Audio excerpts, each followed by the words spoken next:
Hi, everyone. It is now day 4, the final day of the Digital Transformational Summit 2025. How do you feel, Isaac? Well, pretty excited. Pretty exciting. And well, I came in here with not a lot of clue about what was happening, but I guess going through the last 3 days, I feel like I'm almost an expert. Well, I'm not, but it's Neither of pretty us are. interesting. Everything here is just Yeah, so today we look forward to a lot of different things and basically actually the closing of the whole summit. So we have the prize awarding, we have the MOA and MOU signings, not to mention the hackathons and the Ideathon, our presentations, and also the prizes for that as well. So we get to hear a lot of interesting things as well for today. So over the course of the 4 days, we've been hearing from academia, we've been hearing from government sectors, we've been hearing from big tech companies, both international and local, even content creators. I had the chance to talk to Liman and Darkchild yesterday as well. So the 4 days have just been packed with so many things, and they've been compressed into just a number of days. So, we look forward to closing this event on a high note. That being said, we covered so many things yesterday as well. Who did you talk to yesterday again? I spoke with DTOs Right, right. and a lot of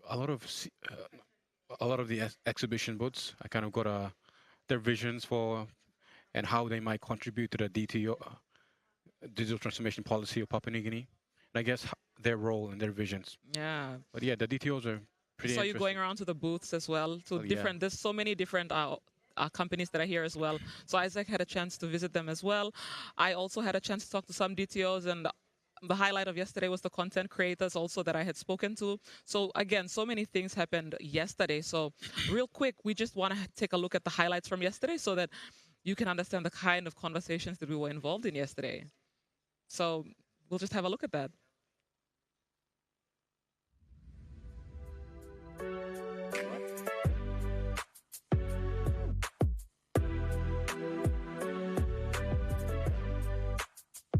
At APCS, we are concerned with the entire digital transformation journey. We know how daunting a task it is, whether our clients have got rooms full of boxes with physical papers that aren't indexed, or if it's more of an electronic problem, the legacy problem of network drives. We're here to handhold through all of that. The BSV One Top Wallet product was introduced in February of this year, and it's designed to meet the needs of the unbanked and underbanked population of Papua New Guinea. All you require is a mobile phone. You don't need a traditional bank account to be able to open up a BSV One Top Wallet. The One Top Wallet rides off of our existing USSD technology or existing mobile banking technology. This allows anybody in Papua New Guinea to be able to access the same services offered on mobile banking or BSV mobile banking. This means that whether you have a smartphone or a basic feature phone, you can be able to have access to basic banking services. First of all, StreamTech is excited to be here at the Digital Transformation Summit 2025. We are showcasing all of our solution capabilities, from bare bones UPS solutions, cabling, to networking, collaboration, cloud, wrapped in cybersecurity. We're excited with the opportunity here in Papua New Guinea. We're working with organizations, with government departments, not just in POM or Lay, but across Papua New Guinea. The other opportunity we see is around data ingestion and data lake capabilities, taking information from disparate servers, unstructured and structured data from spreadsheets on people's laptops, developing that one pane of glass, and getting information with a touch of a button, real time. Our specialty is in building fiber network, whether it's terrestrial fiber, submarine fiber. We've been building that over the years, with 10 years in the making, and we're continuing to expand and building network. And so in this day and time of artificial intelligence, there's a lot of things that is coming on the scene, but we're building the infrastructure and the backbone where the end users, the mobile phone users, are able to now transfer data. Gamers alert.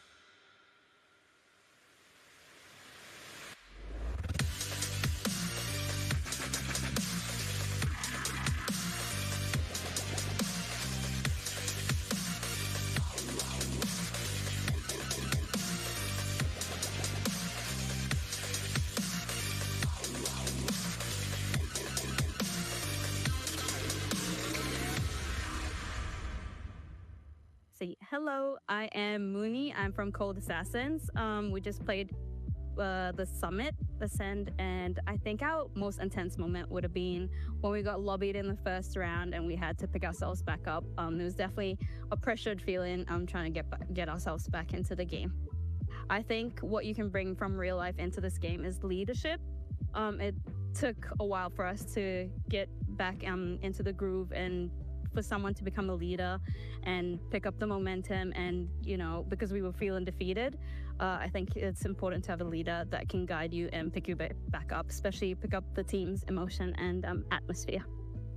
So my name is Paul Sivaben, and I go by the IGN Sabu when I am the team captain of Pantheon, the winning team. So playing in moments like this, you can see how intense it is, and it helps with teamwork and communication, which me and my friends, my 3 other friends did. And I put my full faith in them, and we communicated like evenly because we practiced a lot every single night. And yeah, it also helps in real life situations like multitasking. Sometimes you might be pushed by multiple people at once, and you might need to make quick decisions on how to survive.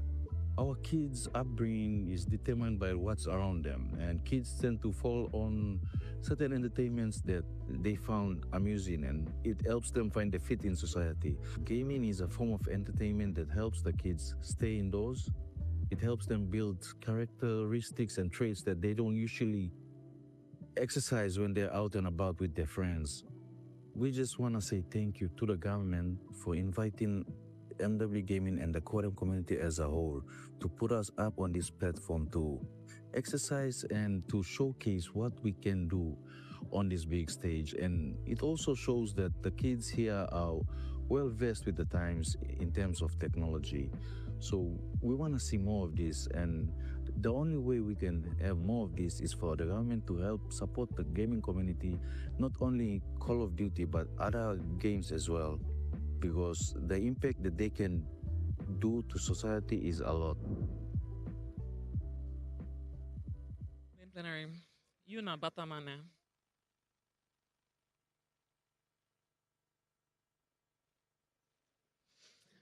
So clearly, so many things happened in day 3. So one of the important things that we actually, Isaac, I know that you all had to go and kind of get a feel of the energy in that room. I know that so many things were happening. The COD tournament, we had a look at the highlights. So what actually was going on in there? What was happening in the COD tournament? Well, I spoke to the winners, P4, Pantheon, that's what they say, which is a pretty cool name, to be honest. Well, they were all excited. They said it was very stressful, but they had strategy and they had tactics, and I guess that's how they won. Yeah, so the underlying thing with the COD tournament is that there's a large mass of young people that are knowing now how to kind of be more tech savvy, and they know how to digitally adapt to so many different things. So yeah, that's actually one of the most important things that we saw during the COD tournament. So I'm glad we had a chance for Isaac to go actually into the tournament and see. So yeah, now it's day 4. We'll throw back into the main plenary session so we can see how the rest of the day pans out for the summit.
Justin Killey, Roger Hawofa, Memafu Kapere, and all of that.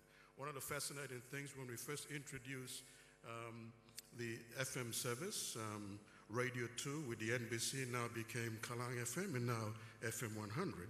You had radio personalities like Justin Killey, the late, and Memafu Kapere. One of the biggest shows was the PNG Top 20. It was played Saturday mornings, replayed on Karai, then national radio on Sunday mornings too. The thing about it was, and that was fascinating, and it's just for the young people, was that the presenters actually drove it out of from inside out. You had Justin Killey, who would introduce the show, the late JK, as we would call him, and he would say, this is JK's Top 20, you know? He will not say JK's Top 20, he will say JK's Top 20, top 20 songs across the land. And Memafu Kapere will be, Oye Mutuana Kori Kori, Trupla Ready Porman Blogio. Favorite line was, the only way to find out who's making it into the countdown, let's line them up and count them down. Number 20. And I don't know, Kenny Lucas or somebody comes in. Anyway, thank you so much, ladies and gentlemen. That was the way it was back then in the day. And today we've got a lot of the other young radio personnel coming up as well. I'm saying this because I'm already making my way, exiting out of this. And I'm hoping that young people will actually step up and take over public speaking in a way. But morning, everybody, distinguished guests, delegates, development partners, colleagues, and friends. Welcome to day 4 of the Digital Transformation Summit 2025, our final day, focused on the next steps forward, partnering to deliver. Encouraging, of course, as we go through the last moments of what have been an amazing 4 days of discussions and interactions and knowledge and expert sharing, really. Ladies and gentlemen, just a recap of the last few days. Day 1 had been an amazing digital transformation in its sense, really. Day 1 set a strong and ambitious tone for the summit. We began with the formal opening and powerful statement from Secretary Steve Matanaho, Acting ICT Minister, Honorable Peter Siamilili Jr., and the Prime Minister, the Honorable James Marape, officially opening, each reinforcing PNG's digital vision under the Digital Government Act and the country's commitment to modern, secure, and citizen-centered digital service. Now, very quickly, we also heard regional message from the ITU, acknowledging PNG's leadership in the Pacific, and the importance of strong partnerships to advance the Lagatoi Declaration. A major highlight was a showcase segment where, for those who've been here on day 1, Department of ICT and the Department of Personnel Management demonstrated Service Pass Digital ID and the e-recruitment system, which officially got launched as well, signaling real progress in interoperable government-wide digital services. Very quickly, they featured high-level panel discussions on governing a digital nation, a critical digital infrastructure and connectivity, leveraging AI, and of course, digital public infrastructure for economic growth. Day 1, of course, was closed with a demonstration of Service Pass, Service Dex, and Service Wallet, showing how digital identity, trusted data exchange, and digital payments integrate to support PNG's future-ready digital ecosystem. Day 2, quickly, focused on collaboration, infrastructure innovation, and cloud readiness as PNG prepares for the next generation digital services. I'd like to thank, of course, with the many support of the partners who'd come along, global providers, Google Pacific Cable, Starlink, Amazon Leo, and Astranis, presenting their readiness to expand coverage across PNG with key discussions on latency, affordability, geolocation accuracy, the list goes on. Critical, of course, was the need to host gateways and infrastructure inside PNG to ensure sovereignty and national security. And of course, the deep technical discussions on cloud and data center infrastructure with AWS, Oracle, Digitech, and others, stressing hybrid cloud models, hyperscale capabilities, encryption, local data hosting, and also stronger peering to reduce costs and improve service delivery.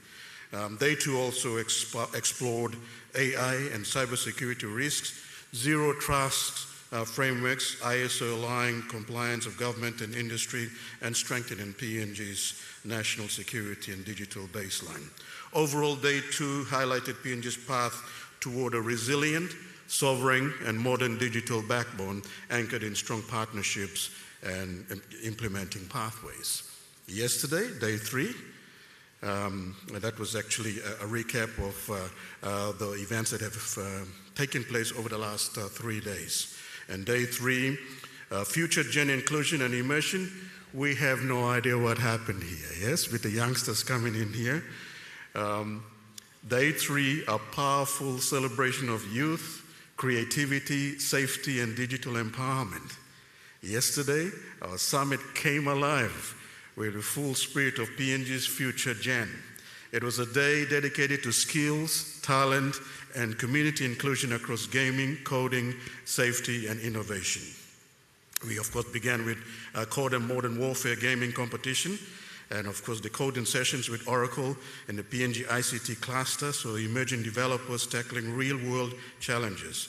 Major highlights were a parallel e-safety online sessions moderated by the Chief Censor, and of course, complementing this, our cybercrime collaboration roundtable brought together NICTA, law enforcement and sector partners to strengthen joint actions against online threats. The digital solution for public sector transformation session, of course, included APCS, Daytech, Kumulsoft, and emerging digital solution providers demonstrated how integrated platforms are modernizing service delivery across the public sector.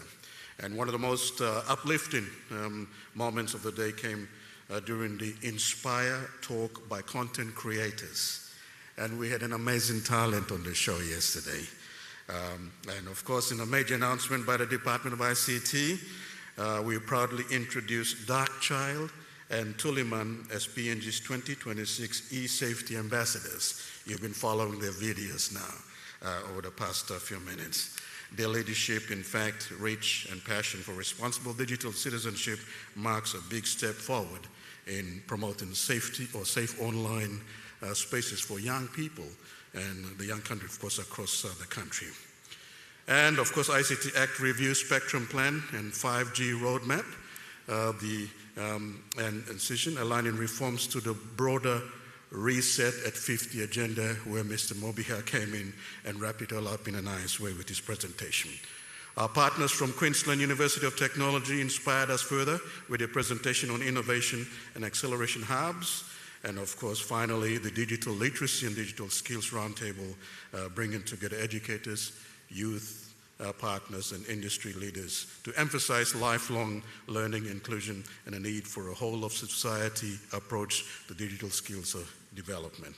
Day 3, in a summary, of course, showed us that Papua New Guinea's digital future is bold, talented, creative, and above all, youth-driven. So, where does that leave us? Today, Day 4, the final day, we've come to the end now, and much of today, of course, or the morning part of the day, will be the closing of the Digital Transformation Summit 2025. Included in today's formalities, of course, in closing, the signing ceremonies, a memorandum of understanding, presentation of awards, and conclusion remarks. Ladies and gentlemen, we begin our final day with reflections on our journey over the past 3 days and a forward-looking vision for Papua New Guinea's next 50 years of digital transformation. Today is about partnering to deliver. It is now my honor to invite the Secretary for the Department of Information and Communication Technology, to Mr. Stephen Matainaho, to deliver the opening remarks and the address for the closing ceremony. Could you all please make him feel welcome?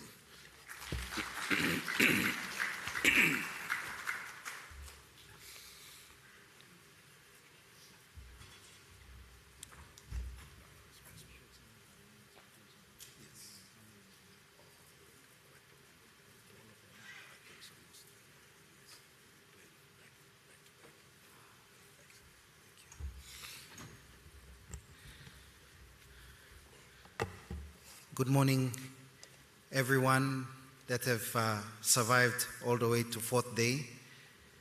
When we first organized this, someone told me that 4 days is too much. Extended for any conference, max, you either do it 1 or all the way up to 3 days, but 4 days is pushing it. But, when I looked at the ICT, thematic areas, you're talking about financial inclusion, you're talking about digitalization, cyber safety, and then when you talk about the criminal aspect, cybercrime, and then the most important aspect is like connectivity, meaningful connectivity, and so many of those aspects. And then when you talk about how do you implement whole of government approach, and then the governance approach, and when you unpack all of it, it's so many. And so in my mind, I'm thinking, we actually need 5 days. But anyway, I sort of lost that battle to, otherwise, 5 days will be too much. But that's how we've come here, and I just want to say thank you all for, those that have survived all the way to the 4th day. Honorable Governor, Governor for ECPIC, Alan Baird, thank you so much for taking time to come out of your busy schedule. We really appreciate you coming, and please give a warm welcome again to our governor for making time, especially during the parliament period. So we really thank you. And I'm sure the 300 plus DTOs that have come from all over the countries, PHAs, DDAs, provincial government, you have many coming from all over the country, and this is our governance on our implementation. So thank you. I think our MC has sort of highlighted, but I wanted to just, make mention a few things, because I myself, just allow me to, because I'm excited about what's happened, and I was just also telling Governor about yesterday, because, the gaming, and especially the Ideathon and the Hackathon, I think, this is just from the top of my head, but I think we need to create pathways. These should not be one-off things. When students come, see, we should not be graduating students. We must be graduating and creating jobs in the process. Graduating innovators that will then create new jobs, rather than creating a graduate and they go to try to fit in the market. So this is something that I just want to highlight that, when you see the Ideathon and the Hackathon, thank you for all the partners, ICT clusters and Oracle, Carlos, I see you there, thank you, traveling from all the way from your headquarters. We need to converge all our resources together and create jobs. We need to be graduating innovators that will create new markets, create new spaces. And it's not, ICT is the enabler. It can be anywhere in agriculture. It can be in education. It can be health. But innovation, and the few times I've, go to San Francisco and I see how the Silicon Valley operates. When an innovation comes in, it just creates an entire new sector. It creates thousands, if not 10,000s of new jobs. It disrupts. And many people think it disrupts and you'll be out of a job. But in fact, it creates more opportunities. So I think for me, that's a takeaway here that, we had day 2 co-create, was where we bring the industry, we bring startups, we bring academia. Academia, what are you researching on? What are students researching on? Are you researching on something that will solve a problem for our development requirements? And industry, are you sharing your problems to academia? Startups, are you doing something that is relevant to the needs? And so I think co-creation too is one of the important aspects that I am taking away. So pathways, yesterday I saw that from ideation and hackathon, we must create pathways to new opportunities. And day 2, I saw co-creation. We must bring everyone together to solve our problems. So I think I'll just, these are my takeaways. I'm here to basically welcome you all. I want to, and MC has highlighted, we will be signing an MOU with NewPay for our implementation, as they will come on board as an implementation partner, but I'm honored to also ask our Honorable Governor Alan Bird to also make a few remarks. While we have DTOs here, we have some of our global partners who have been here. Governor, we've had a wide range of international partners that have come in. Oracle Cloud, Google. We have our Google rep is still here. And we're talking about undersea cable, another line of undersea cable, and I'm trying to talk him into a data center, but we'll continue that negotiation process. And we have so many others. I think we had Meta come online, and AWS, and I've started naming them, and I can't name everyone. So I'm sorry if you're here and I haven't named you. But Honorable Governor, we would like you to come and just make a few statements at a broader context to our DTOs, our industry leaders, and our vendors. Thank you.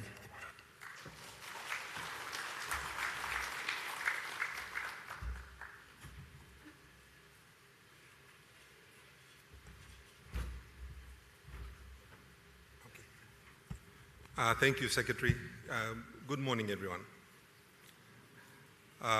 Let me apologize. I was informed on Monday that I was supposed to be on the panel on Monday, but the message got lost. So we need to improve on that technology, just communicating. So while all of you are doing your digital stuff, just remember that there are some human things that we also need to improve on. So that's me apologizing. I was up late last night reading the budget, so you'll have to forgive me if I miss a few things. But let me just first of all acknowledge and congratulate all of you for taking these bold steps, especially for Papua New Guineans. We seem to be stuck in our past with our traditions and cultures and whatever not, even though I think most times we use that as an excuse.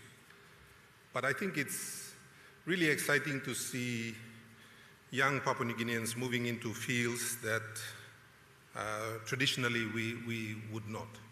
So let me just say that up the front, and let me also say thank you to all of the international participants who came in, because I understand it was quite an involved session. So it's really good to see our young people, those of you in this space, connecting with the big boys in the game from across the planet. So I wanted to say that up the front, so you know that even though I wasn't here, I was reading a few things. I may have my own ideas, which I will share with you shortly. But to say that I think all of you are on the right track.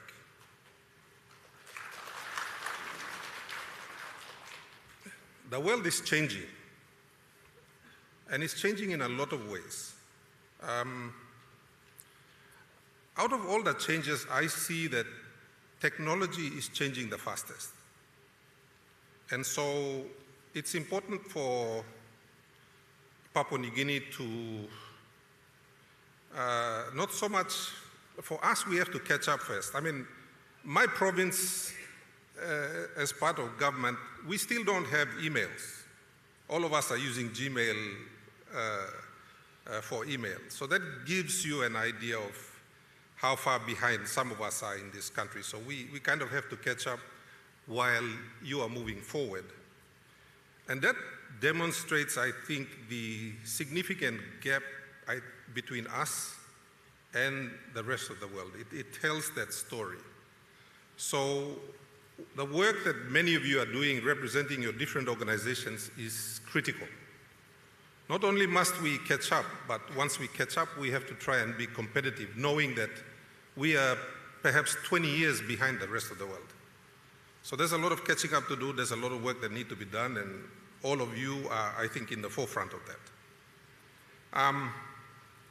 One of the things that I try to share with Papua New Guineans and certainly with my own colleagues in Parliament, and I think most of the time, you know, I'm not as tech savvy as many of you, but I have a strong business background. So I believe in efficiency.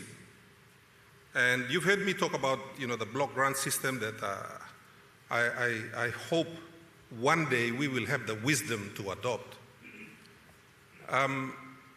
For me, that was about efficiency, about making things efficient. In a highly competitive world, if you are not efficient, you are going to lose out to another country that is more efficient than you are. That's just the name of the game. And in Papua New Guinea, we are extremely inefficient. And a lot of the corruption we see around us are actually enabled by inefficiency.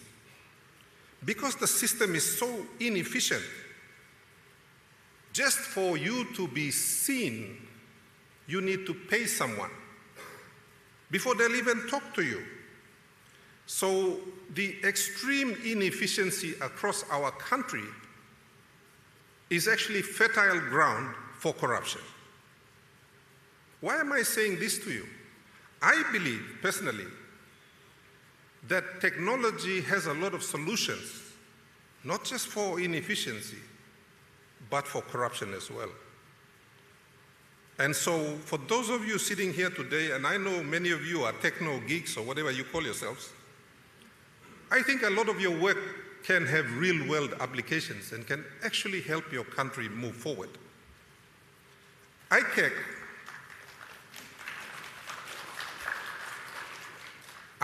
estimates that our country loses about 5 billion kina, 5 billion kina annually. The government just announced a 30 billion kina budget. 5 billion of that will be lost through waste, inefficiency, and corruption. Guaranteed. 5 billion, I'm not talking million or a couple of hundred kina. It is a significant part of the budget that we will definitely lose next year. There's no doubt about it. People will steal it, it'll get wasted, all sorts of things will happen to it. Now, if some smart techno geek sitting in this crowd who is Papua New Guinean can come up with a solution that eliminates the inefficiency and the wastage, it's possible you could save 1 billion kina a year just by doing the work you do, just by making things efficient, making them work better, and you end up with better outcomes. And that's the message that I want to get to you, because in your space, it's possible for you to create security around certain things, transparency around certain things. You know the technical side of it. I'm giving you the real-world application that needs to happen.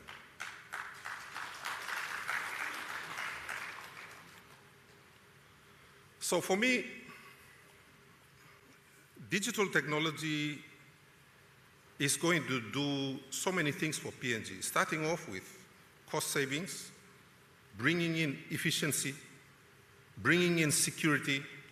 And you know, I understand that we're going to go to e-land titles soon. So that's the kind of security I'm talking about. And most importantly, convenience.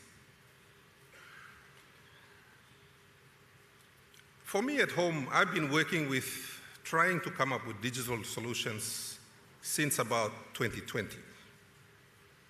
And I'm working with a young techno geek like yourselves from CIPIC. And we've tried to develop a few things. You've probably seen us do it with the selection system which is out there for scholarships for our tertiary kids. But we're doing more than that. I met our guy from the PHA who's here.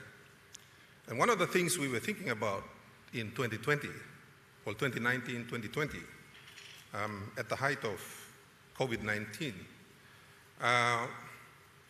was about how to make things in my province more efficient. My province is the second largest in Papua New Guinea. We're second only to Western Province in terms of our size. Now, if you add Greater Sepik, we become much, much bigger, but still smaller than Western Province. Now, for example, my district of Ngoram is bigger than Israel as a country. So that gives you some perspective of what I have to deal with as a governor. We are about 1/4 of the country up there, 1/4. And then the other quarter is in Western Province. Together, we are half of the country, if you add Western Province and the two Sepik provinces together. Now, in a large space like that, it's difficult to manage. Like if I got in a plane from Wewak and I flew to Frida, which is still in my province, it'll take 45 minutes. You can fly from here to Leh in 35 minutes. So that gives you some idea of the scale. But in any case, add mountains, rivers, swamps, and everything else, and you can imagine how difficult it gets. So for me, technology is the game changer.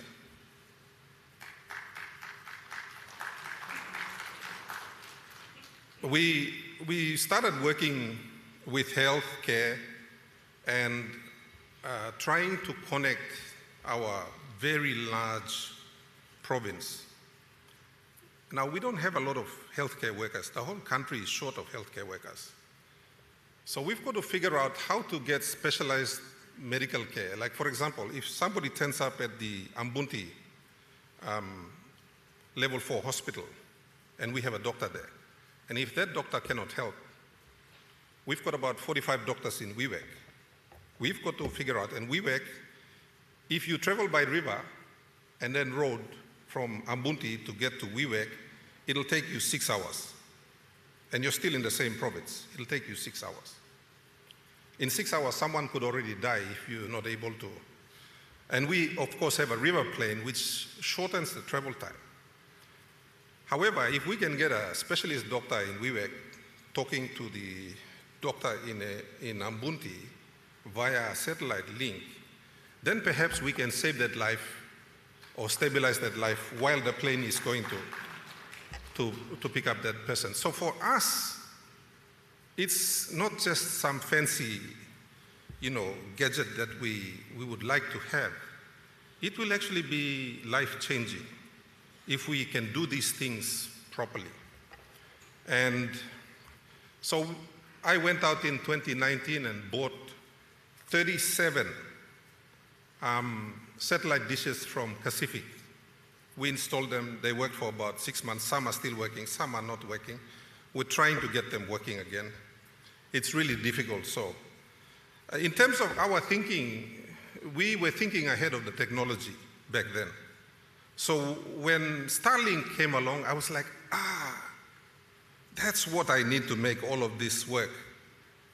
And then some Papua New Guineans thought that Starlink wasn't the answer, so obviously they got involved and it's in court and everything else, which quite frankly I think is stupid. In a country like ours,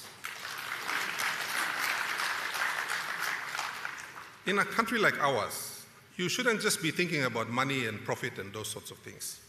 You've got to be thinking about efficiency and long-term gain. I have maybe 900 schools in my province. Now, just high schools alone, I've got close to 60 high schools in my province. I know some provinces only have 15 high schools. I've got 60 of them. How do I make all these things work? My budget in my province, this year alone, I just saw the budget the other night. We are going to spend 177 million of our budget just paying teachers. 177 million. Over 60% of the ECP provincial budget is spent on education alone. You've got to remember, the national government spends about 15% of the annual budget on education. My province spends 60% on education. Now, across the country, the results in terms of assessments of our children are falling. Our kids are getting dumber, and the results say so. In the 2023 grade 12 examination results across the country, more than 50% of our kids failed. About 60% of them failed. Some of the ones who got A's were given A's when they only scored about 70% of the required marks. And that's across the country. Now, when I look at education and I think about how to fix it, and as I said, we've been working on this for a number of years. And I might not know the technical terms that all of you use, but I know the solutions that I want. I don't have enough STEM teachers, for example. But if I've got a really good STEM teacher in Brandy, for example, it's in Wewak. Brandy is one of the top 10 schools in Papua New Guinea in terms of its results. I want to be able to get the quality of teaching that's there up to, say, May River, or down to, say, Biwat, or across to Drekikia. I want my kids in those schools to have access to the same quality of teaching that is happening at Brandy. And for me, the thing that will solve that, to bridge that link, would be technology. It's the only way I can do it.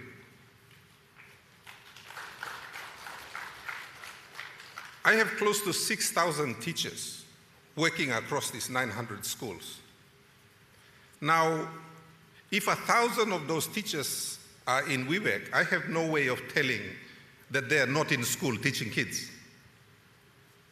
They could be living in Wewak for 6 months collecting their pay, and we would never know.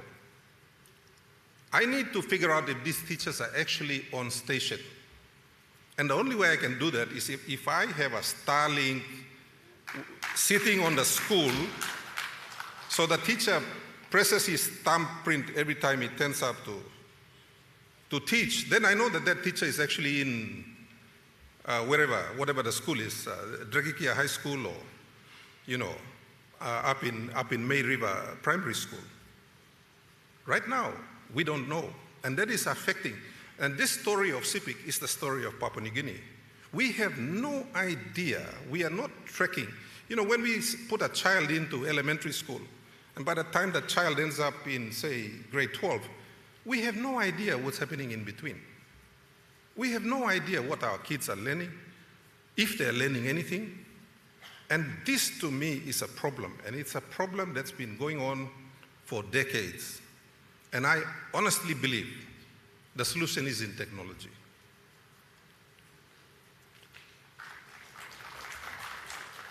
I'm giving you real-world situations that pertain to my province, and this could apply anyway.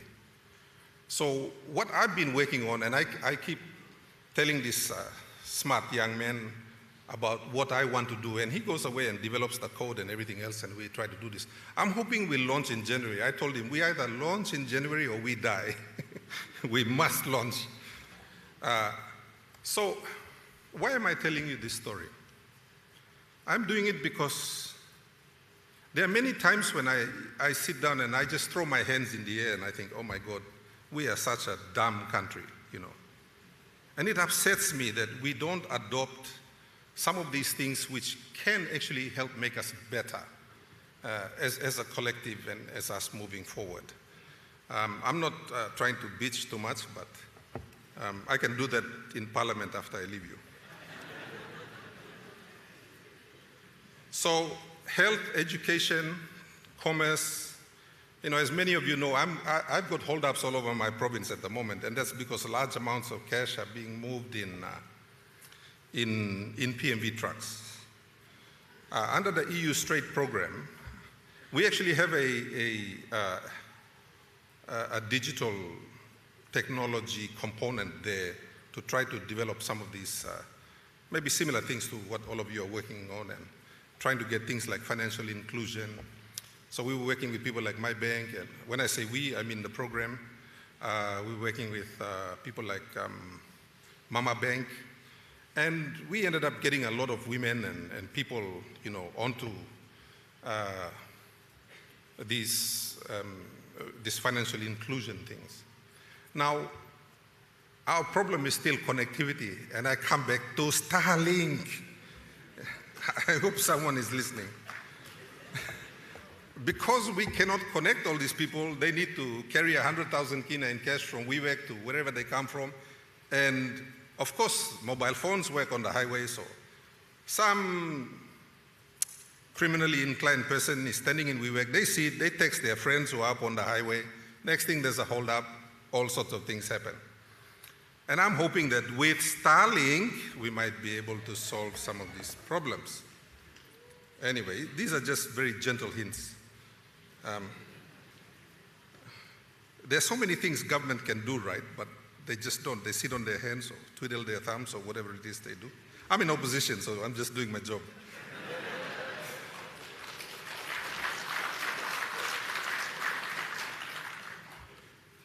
You shouldn't be clapping too loudly. Some of you might be out of a job.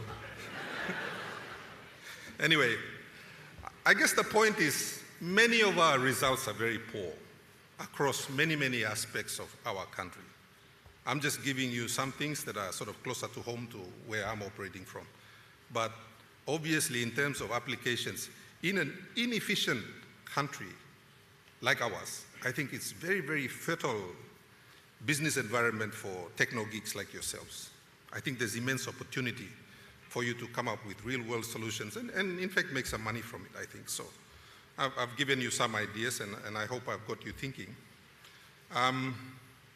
So for me, what you're doing really is about reducing, perhaps, hopefully, eliminating waste, improving productivity, improving governance, improving transparency, and hopefully down the line, helping your country to eliminate something that has been impacting us negatively for a very, very long time, and that is inefficiency, waste, and corruption. I wish you all well in your further deliberations, and I wish you every success in some of the business directions that all of you are taking. Thank you very much for the opportunity to speak to you this morning.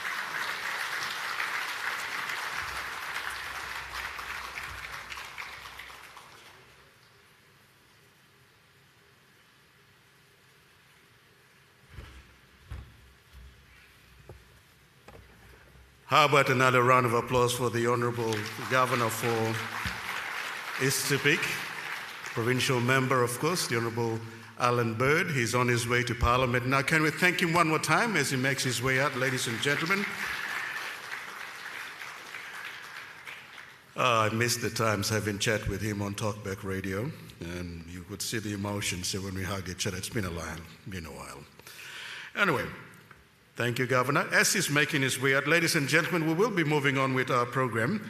And very quickly, coming up next, or in the course of the formalities, will be the signing of Memorandum of Understanding, formalizing partnerships with academia, industry, and international entities. That's coming up in a bit from now.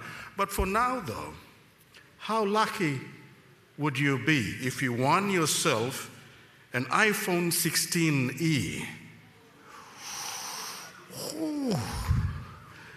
Now, you remember when we started on Monday, I've been asking you, have you been naughty or nice? Yeah? Is your name on Santa's book? I deliberately said it because I knew Santa will be dropping by to give you a present. Our gold sponsors to the event, ladies and gentlemen, APCS, have been wonderful enough to give out a prize. So you were not just playing the block game on the other side. And it was funny. In fact, I looked at it. It can be very clumsy in a way. You got to pull out the right block, or the whole structure will just collapse like dominoes in a way. And so I thought I could just blow into it and the whole thing actually fall apart. But ladies and gentlemen, joining us, of course, to give the award, could you all please join me in welcoming from APCS, Mr. Thomas Munro and Mr. Seth Butcher. There you go. Okay, here they are. And have a look at this phone in Thomas' hand. There you go. Thomas, would you like to say a few words? Yes. Excellent. There you go. Briefly. No worries. Thank you. Hello. I just want to take a moment to thank Secretary Stephen and the Minister for ICT for giving APCS the opportunity to be here for the last 4 days. What a 4 days it's been. I've been talking non-stop, having great conversations. I'll admit I'm absolutely exhausted, but there's one more day to go, so I'm going to push on through. Please come talk to me out there. You know how passionate I am about digital transformation. And then at the end of the day, please buy me a beer and we'll talk more about digital transformation. I'd also like to thank everyone who's taken the time to stop by the APCS booth and to share your stories of your digital transformation journey and to ask how maybe we can assist with that. And also to all those who have asked about our own government-compliant document management system. So I know you don't want to hear me talk much more because everyone's interested about the iPhone. Seth, am I going to hold this? Right, look away. Come on, look away. My card's in there as well. And would you like to announce the winner? Okay, thank you for everyone that participated, sharing your visions for a digital future in Papua New Guinea. But there can only be one winner. That winner is, drum roll, da, da, da, da. Mr. Johnny Lee from Oktedi.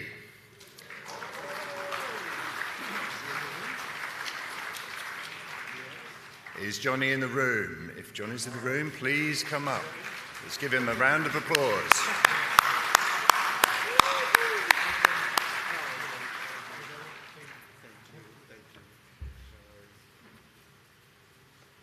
We have a winner, haven't we?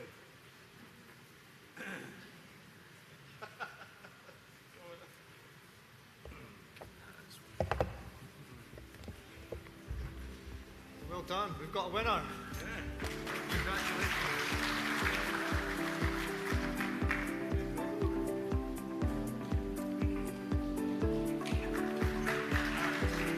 You can swap that hat for a proper hat. There we go. Thank you. Thank you very much. Thank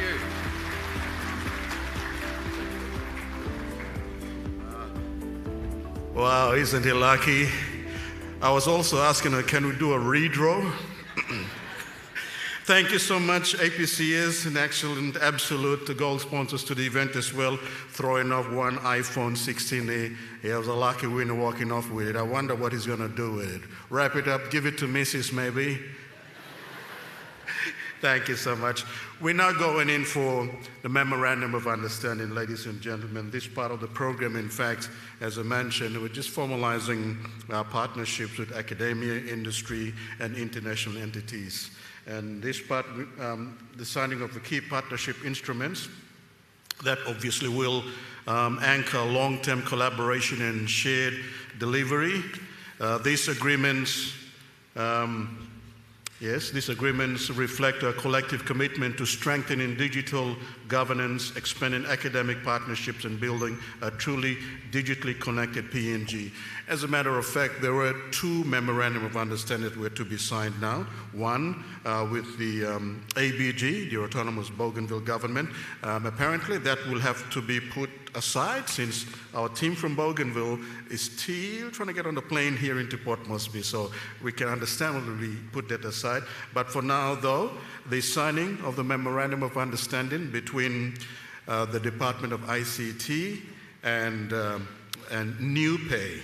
And for this signing ceremony, I'd like to call, I believe the Secretary is ushering the Honorable Governor out, the Secretary for the Department, Steve Matainaho. We'll just give him a moment. He's actually ushering or seeing off our Governor. And of course, the Chief Executive Officer of New Pay Limited, Mr. James English. They will both be up here. They will also be accompanied by witnesses to the ceremony.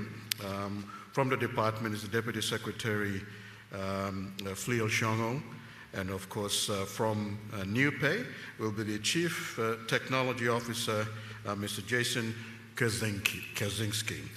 Here he is, ladies and gentlemen, Secretary Steve Matainaho, putting you on the spotlight. You will be up here together with the Chief Executive Officer of New Pay Limited, Mr. James English.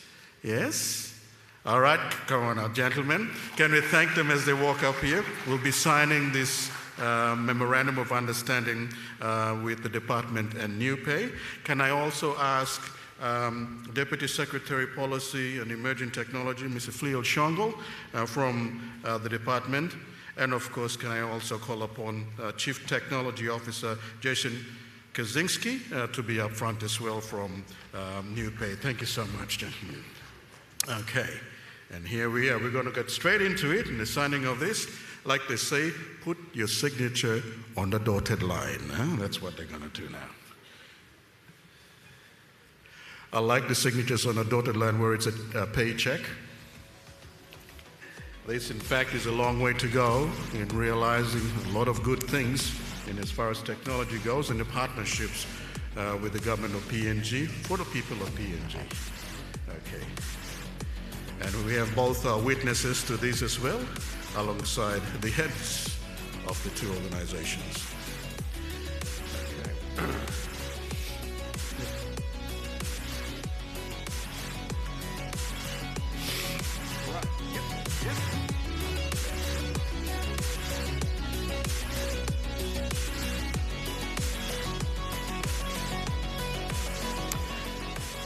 Signatures are now being put down onto the documents, the actual memorandum of understanding by both the Secretary and the CEO.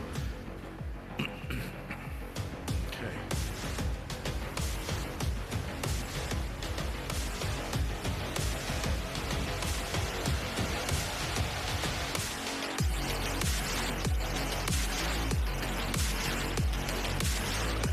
They will exchange the documents. Well, to be signed by the witnesses. Jason Kaczynski is the Chief Technology Officer with NewPay, and Mr. Flil Shongo is the Deputy Secretary with the department.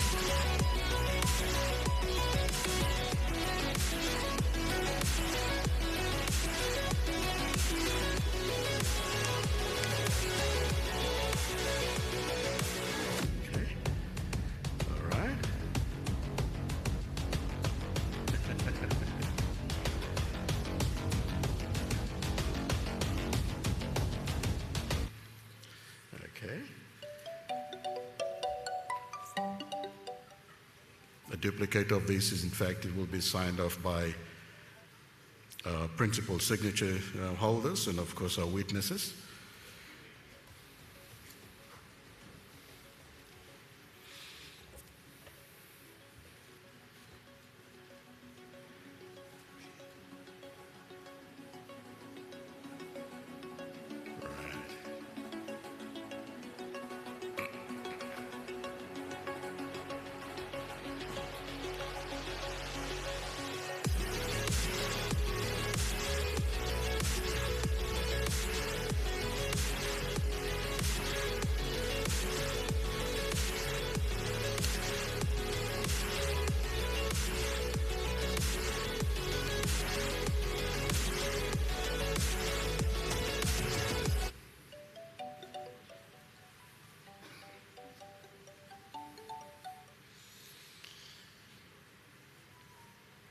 Okay, can we give them a huge round of applause now? The documents and the memorandum of understanding have been signed off. They will stand here for a quick photo shoot. Yes, yeah, for a quick photo shoot, and maybe one or two words from both the Secretary and the CEO. A little later. Yep. Let's take a photo first. Yes. Thank you. In the corner. Yes. Yes, and we'll come up and just say one or two words around this to seal the formalities of the signing of the Memorandum of Understanding. Okay, and there you go. Keep the cameras rolling, keep them smiling until what happens? The smiles become fake. Keep them running, keep them smiling.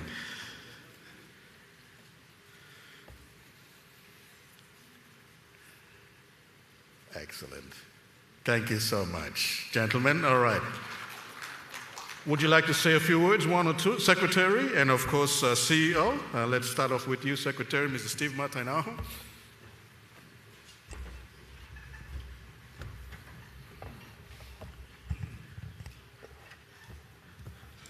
Thank you, everyone, for staying on to be witness to this signing of this MOU between the Department of ICT and NewPay Limited.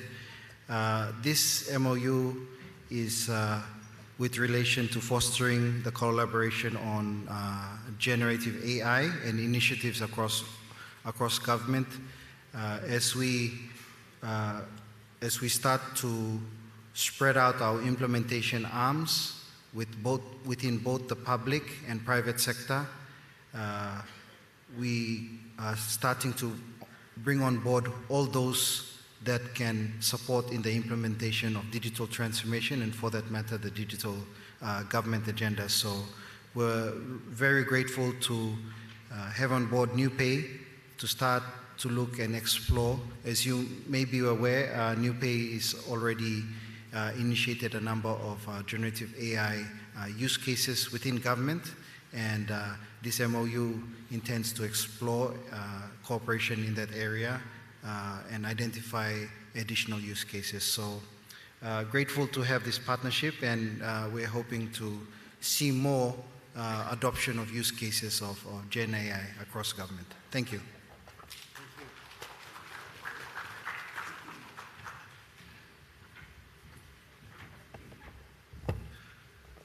Thank you, Secretary, and thank you as well to the team from the Department of ICT for working with us to reach this point here today. Today's MOU is about creating a space that we can work together and look at ideas and areas for where NewPay's AI can support government in a safe, secure, and sustainable way. It gives us a testbed to explore ideas, share technical work, and build understanding for what can and should be done. As Secretary mentioned before, we have been running AI platforms with government now for close to a year, having processed over 150,000 documents already, saving tens of thousands of man-hours for manual work. We have real experience here on the ground in PNG, inside mission-critical government environments, and we take that responsibility incredibly seriously. The intention of the MOU is simple. It's to build on success, what already works, and to help the department explore where AI can better support services and do that in a way that keeps government data secure. It lets us move at a pace that suits the department and gives us a structured pathway to develop clear use cases. We look forward to working closely with the department moving forward as we take these steps together. Thank you.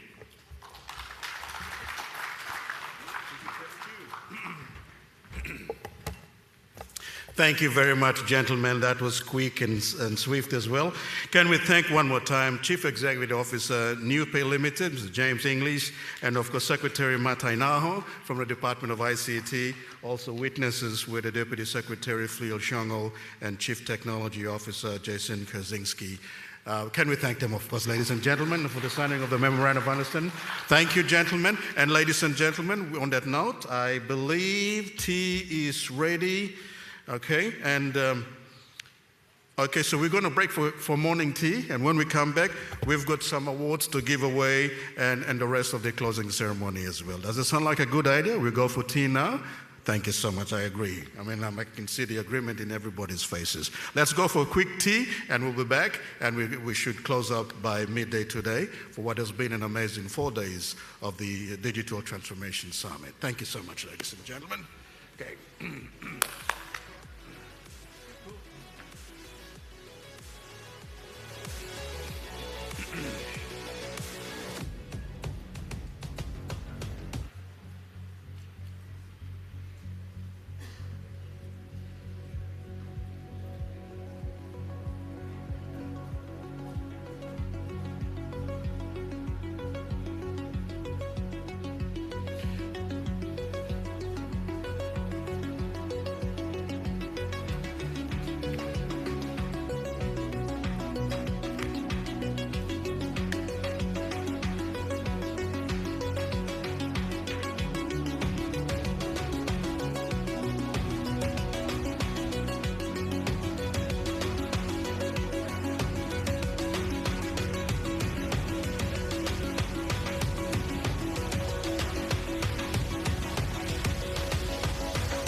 this moment to welcome all of you here to this four-day Digital Transformation Summit.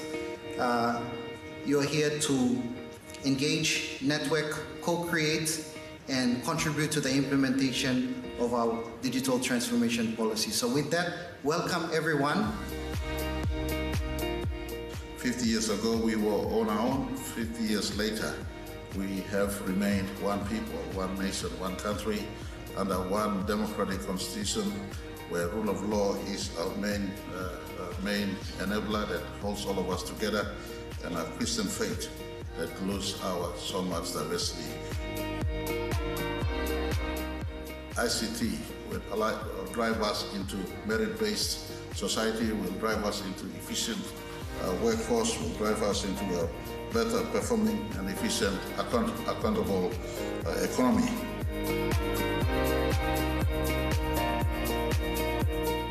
Today we will demonstrate how digital public infrastructure will converge with broader public service reforms, including the launch of the e-recruitment system led by Department of Personnel Management, and I say thank you to Secretary Sansan. This is a tangible step in digitalizing and modernizing core government functions, aligning directly with the Prime Minister's directive to strengthen our governance through technology.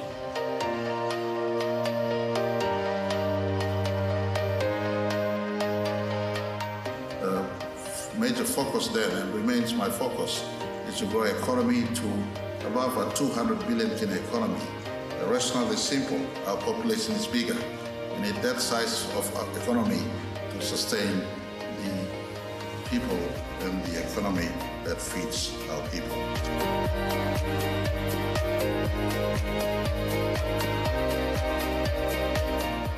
I hope this conversation is able to start and become the impetus of our next 50 years, so that a farmer in Jiwaka, an SME operator elsewhere in our country, a mother sitting in a food stall at some place, a student who wants to gain education through online learning, or an entrepreneur elsewhere in metropolitan Papua New Guinea could be assisted to move the next mile than Papua New Guinea stands ready to embrace.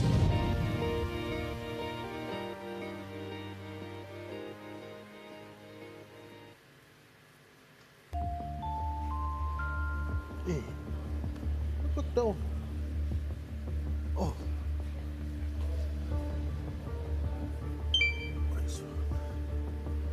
Enter your bank password. That's weird.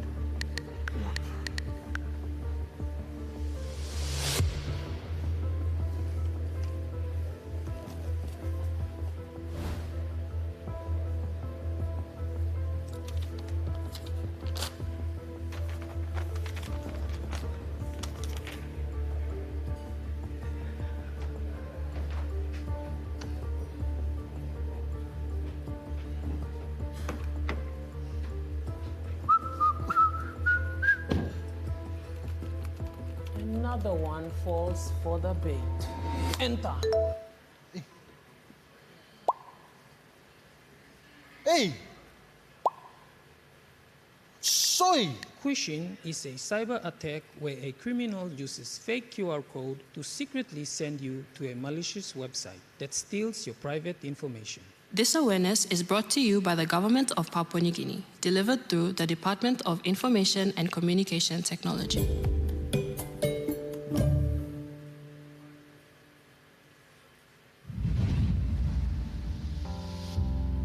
We've had a successful day one where we've seen almost 1,200 in attendance for the opening plenary with roughly 300 to 400 digital transformation officers from all over the country.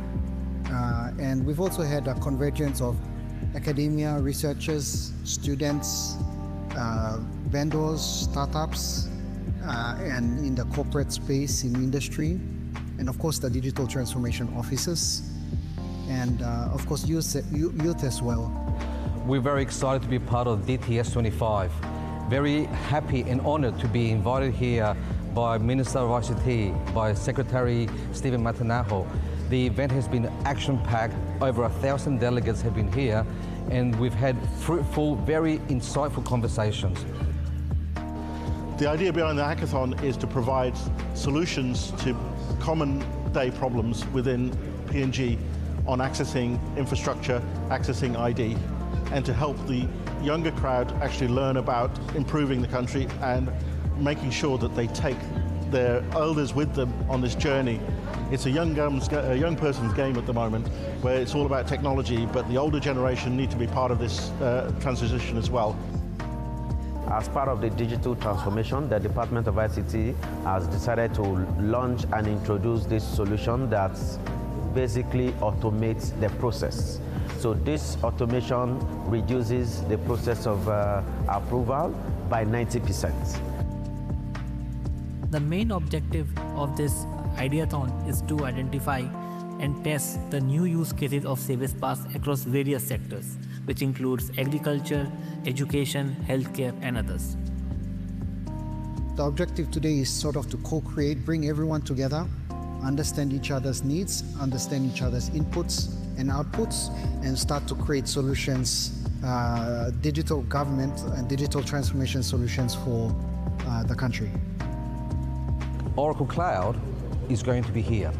Oracle Cloud is going to help Papua New Guinea, and Oracle Cloud is going to help with the digital transformation of Papua New Guinea.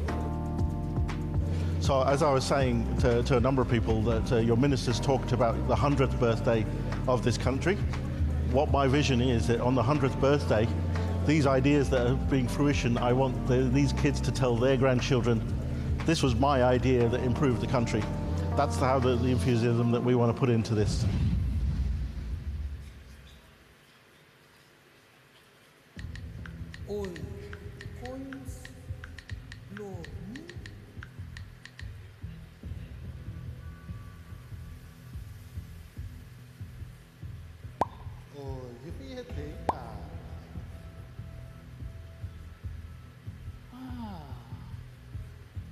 Biged lo mia. Nigga sniper. Video poste.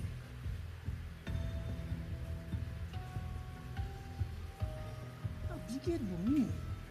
Oh son. Oi. You say man look is la video where you take it that child, take him him. If you say lo family blame, mention him him. Ogata maska look is a video. Dina o money blame ari me waiting money go na mi pelat na. Look if ven come up lo head blame lo talk. Me are story say you ko sell your fake products, you ko buy more followers blue you. Money last time ta solo to ko same you na pasta kisi money no chats na you pla drink round lo car. Ari me wait go 2 years now na me wait is a money. Me less. But you look at video too. It's a video you looking. That side you have to look him. You come now you reply to sa video. Me la looking now. Only come on ne. Kita ring mem poste. Hello, Tuli? Yeah.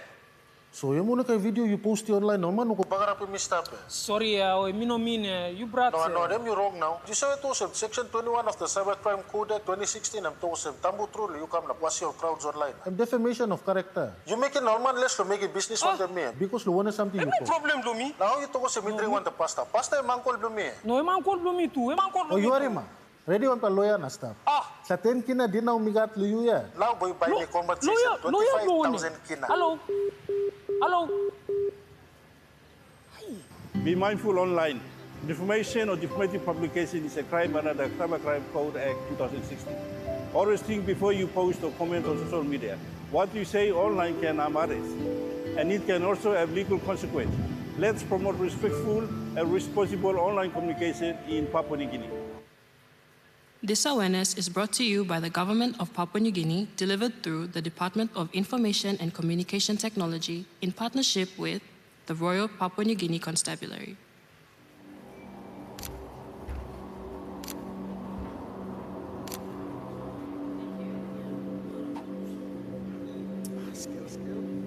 Aya, unisтой, come na look him, come. Class girl blue me. Usa? Blow him stop. So you delete him ya. Bisa say miligo logat sila something. Yeah, mami delete me look it. Mami seri no boy. No ke serin tu. No, mila seri no group no Telegram. You can go to jail if you share this something. Okay. Mami na seri. Yeah, no ke serin. Sharing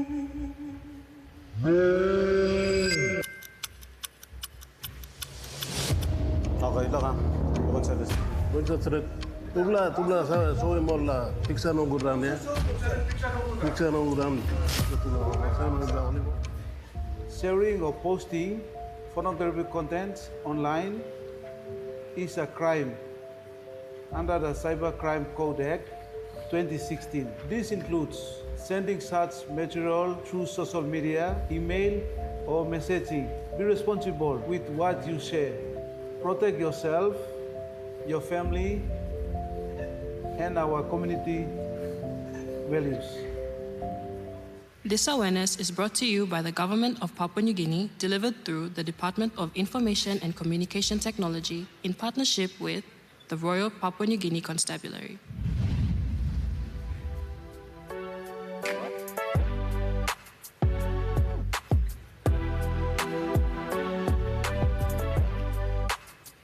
At APCS, we are concerned with the entire digital transformation journey.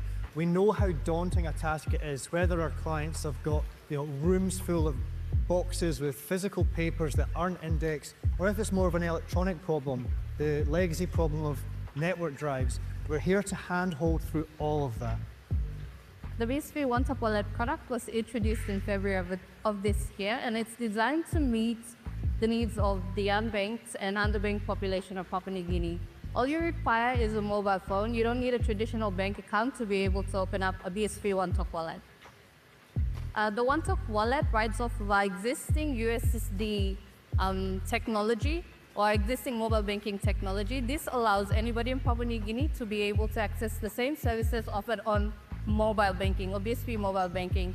This means that whether you have a smartphone or a basic feature phone, you can be able to have access to basic banking services. First of all, StreamTech is excited to be here at the Digital Transformation Summit 2025.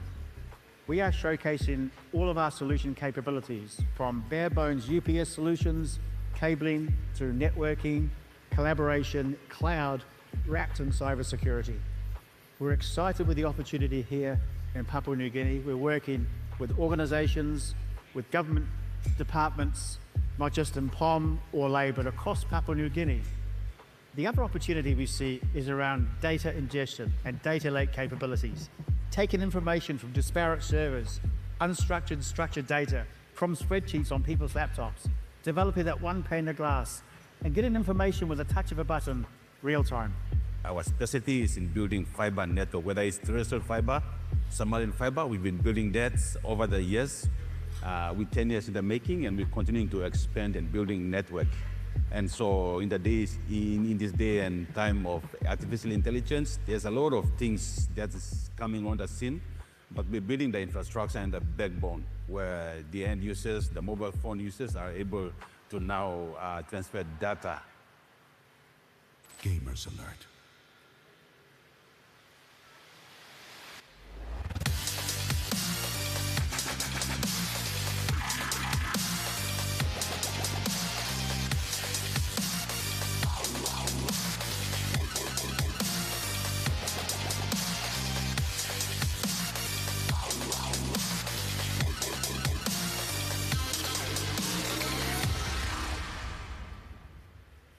Hello, I am Mooney. I'm from Cold Assassins.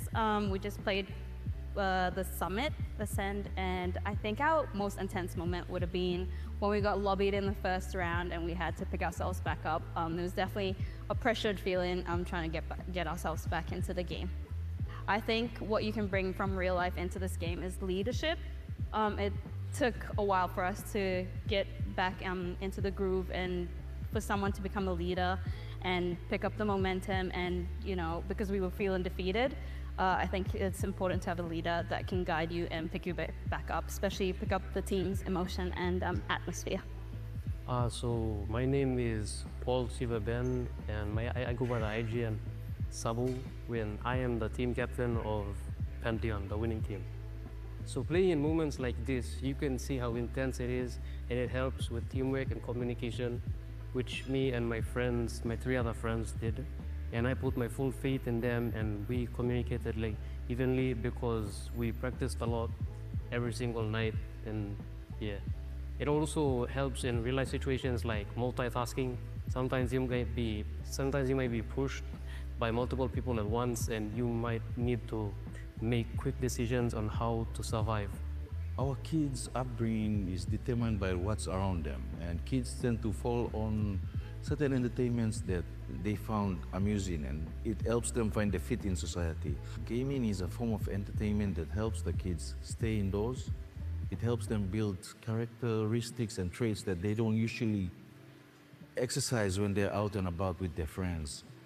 We just want to say thank you to the government for inviting MW Gaming and the Quorum community as a whole to put us up on this platform to exercise and to showcase what we can do on this big stage. And it also shows that the kids here are well versed with the times in terms of technology. So we want to see more of this, and the only way we can have more of this is for the government to help support the gaming community, not only Call of Duty, but other games as well, because the impact that they can do to society is a lot.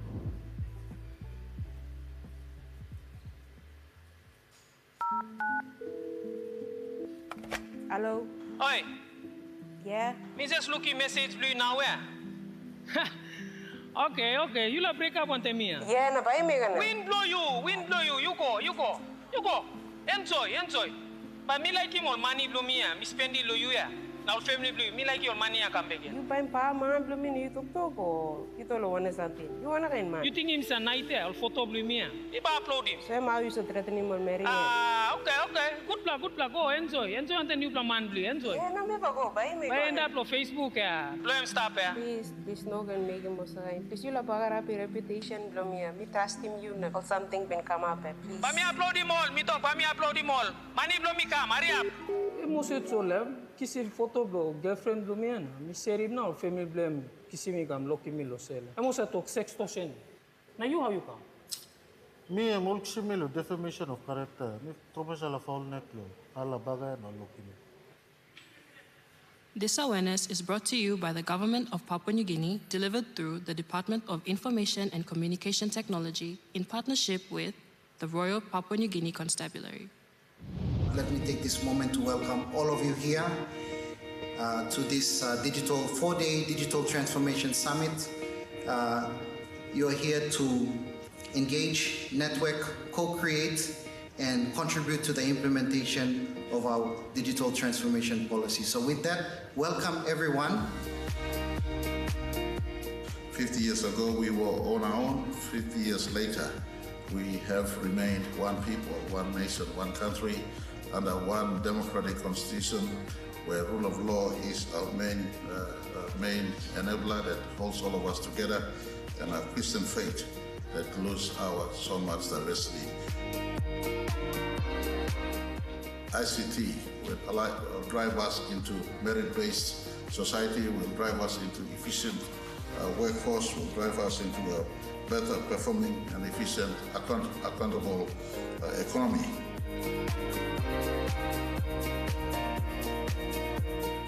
Today we will demonstrate how digital public infrastructure will converge with broader public service reforms, including the launch of the e-recruitment system led by Department of Personnel Management, and I say thank you to Secretary Sansan. This is a tangible step in digitalizing and modernizing core government functions, aligning directly with the Prime Minister's directive to strengthen our governance through technology.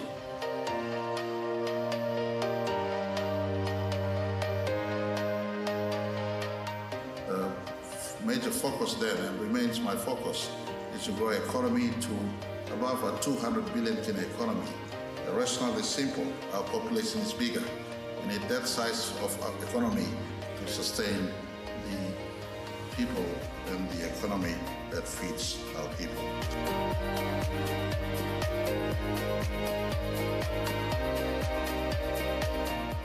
I hope this conversation is able to start and become the impetus of our next 50 years, so that a farmer in Jiwaka, an SME operator elsewhere in our country, a mother sitting in a food stall at some place, a student who wants to gain education to online learning or entrepreneur elsewhere in metropolitan Papua New Guinea could be assisted to move the next mile, then Papua New Guinea stands ready to embrace.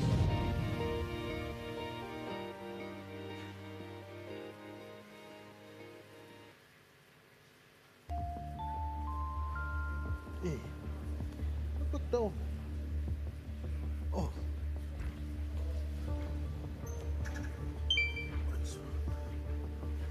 Enter your bank password. That's weird.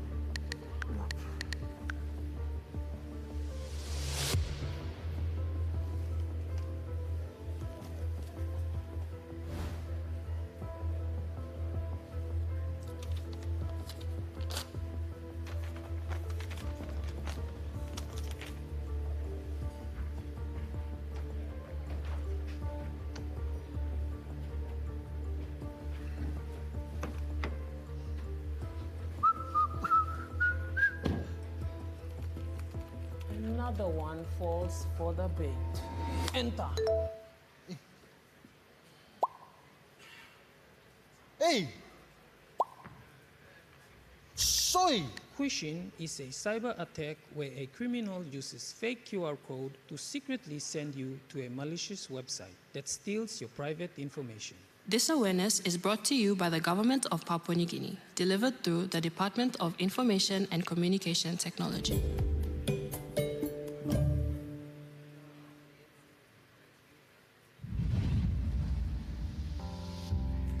We've had a successful day one where we've seen almost 1,200 in attendance for the opening plenary with roughly 300 to 400 digital transformation officers from all over the country.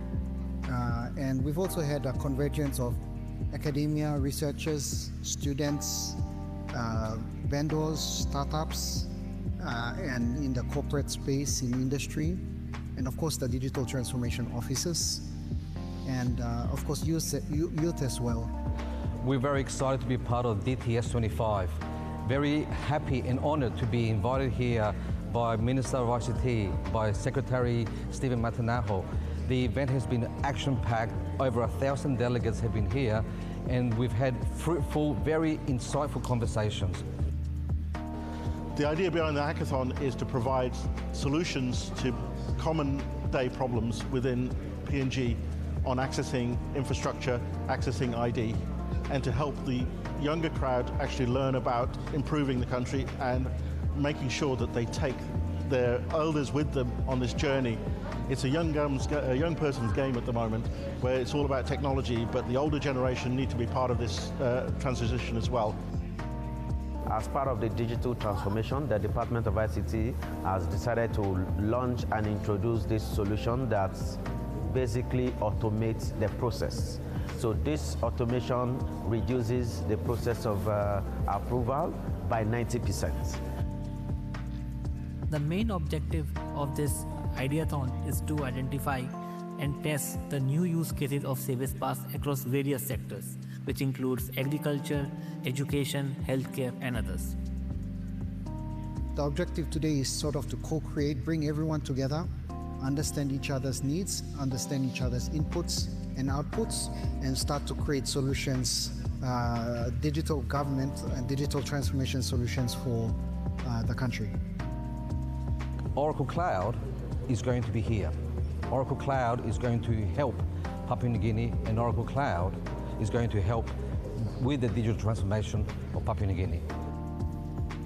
So as I was saying to a number of people, that your ministers talked about the 100th birthday of this country. What my vision is that on the 100th birthday, these ideas that are being fruition, I want these kids to tell their grandchildren, this was my idea that improved the country. That's how the enthusiasm that we want to put into this.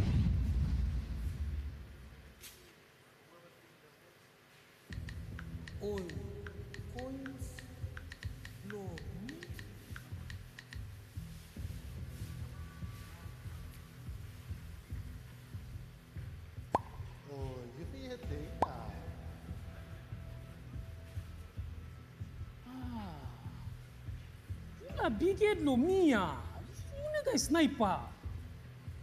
video poste.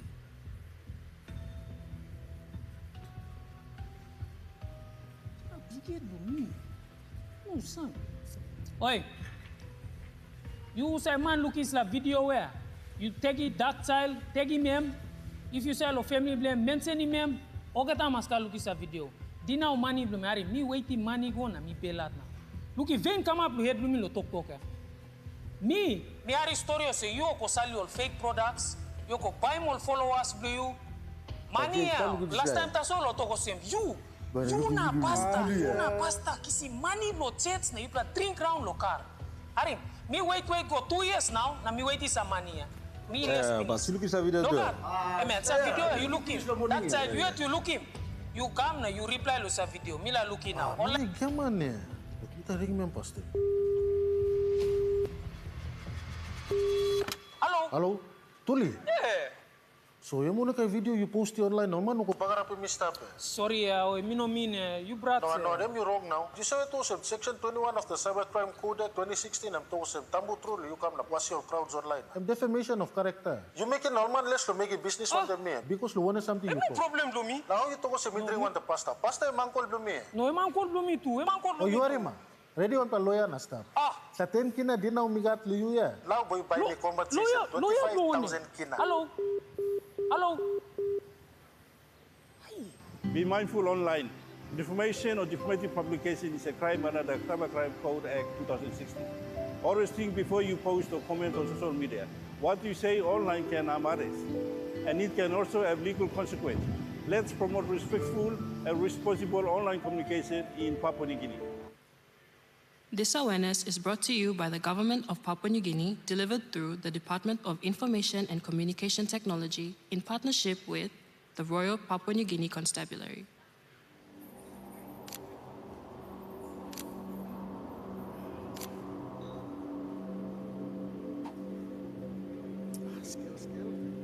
Aya, unistou, come na looking, come. Class girl blue me ah. Usa? Blue him stop. So you delete me ah. You say miligo logat sila something. Yeah, ba mi delete, me look it. Ba mi seri lo boy store. No, no ke serin tu. No, mi la seri lo group lo Telegram. You can go to jail if you seri this la something. Okay, ba mi na seri. Yeah, no ke seri.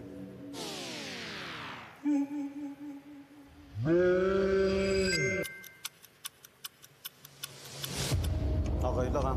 Bukod sa list. Tubla, so mola picture no guram ya.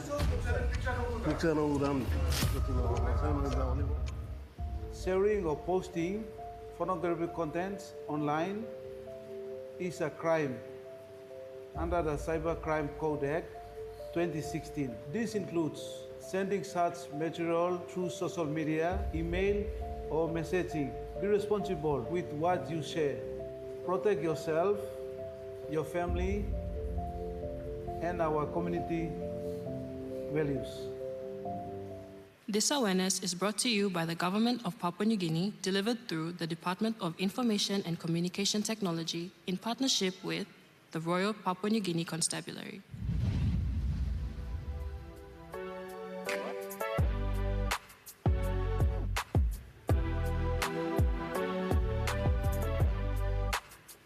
At APCS, we are concerned with the entire digital transformation journey. We know how daunting a task it is, whether our clients have got rooms full of boxes with physical papers that aren't indexed, or if it's more of an electronic problem, the legacy problem of network drives. We're here to handhold through all of that. The BSV One Top Wallet product was introduced in February of this year, and it's designed to meet the needs of the unbanked and underbanked population of Papua New Guinea. All you require is a mobile phone. You don't need a traditional bank account to be able to open up a BSV One Top Wallet. The One Top Wallet rides off of our existing USSD technology or existing mobile banking technology. This allows anybody in Papua New Guinea to be able to access the same services offered on mobile banking or BSV mobile banking. This means that whether you have a smartphone or a basic feature phone, you can be able to have access to basic banking services. First of all, StreamTech is excited to be here at the Digital Transformation Summit 2025. We are showcasing all of our solution capabilities, from bare bones UPS solutions, cabling, through networking, collaboration, cloud, wrapped in cybersecurity. We're excited with the opportunity here in Papua New Guinea. We're working with organizations, with government departments, not just in POM or Lay, but across Papua New Guinea. The other opportunity we see is around data ingestion and data lake capabilities, taking information from disparate servers, unstructured, structured data from spreadsheets on people's laptops, developing that one pane of glass, and getting information with a touch of a button, real time. Our specialty is in building fiber network, whether it's terrestrial fiber, submarine fiber. We've been building that over the years, with 10 years in the making, and we're continuing to expand and building network. And so in this day and time of artificial intelligence, there's a lot of things that is coming on the scene, but we're building the infrastructure and the backbone where the end users, the mobile phone users are able to now transfer data. Gamers alert.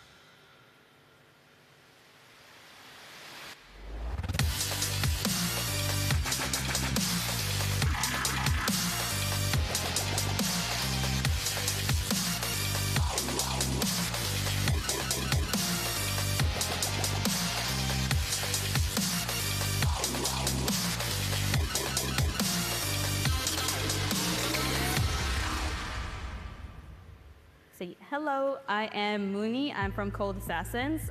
We just played the Summit, Ascend, and I think our most intense moment would have been when we got lobbied in the first round and we had to pick ourselves back up. There was definitely a pressured feeling trying to get ourselves back into the game. I think what you can bring from real life into this game is leadership.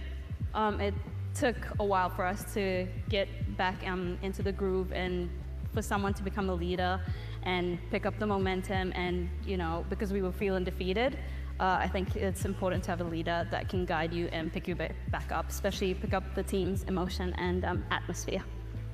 So my name is Paul Sivaben, and I go by the IGN Sabu, when I am the team captain of Pantheon, the winning team. So playing in moments like this, you can see how intense it is, and it helps with teamwork and communication, which me and my friends, my 3 other friends did. And I put my full faith in them, and we communicated like evenly because we practiced a lot every single night. And yeah, it also helps in real life situations like multitasking. Sometimes you might be pushed by multiple people at once, and you might need to make quick decisions on how to survive. Our kids' upbringing is determined by what's around them, and kids tend to fall on certain entertainments that they found amusing, and it helps them find a fit in society. Gaming is a form of entertainment that helps the kids stay indoors. It helps them build characteristics and traits that they don't usually exercise when they're out and about with their friends. We just want to say thank you to the government for inviting MW Gaming and the Quorum community as a whole to put us up on this platform to exercise and to showcase what we can do on this big stage. And it also shows that the kids here are well versed with the times in terms of technology. So we want to see more of this, and the only way we can have more of this is for the government to help support the gaming community, not only Call of Duty, but other games as well, because the impact that they can do to society is a lot.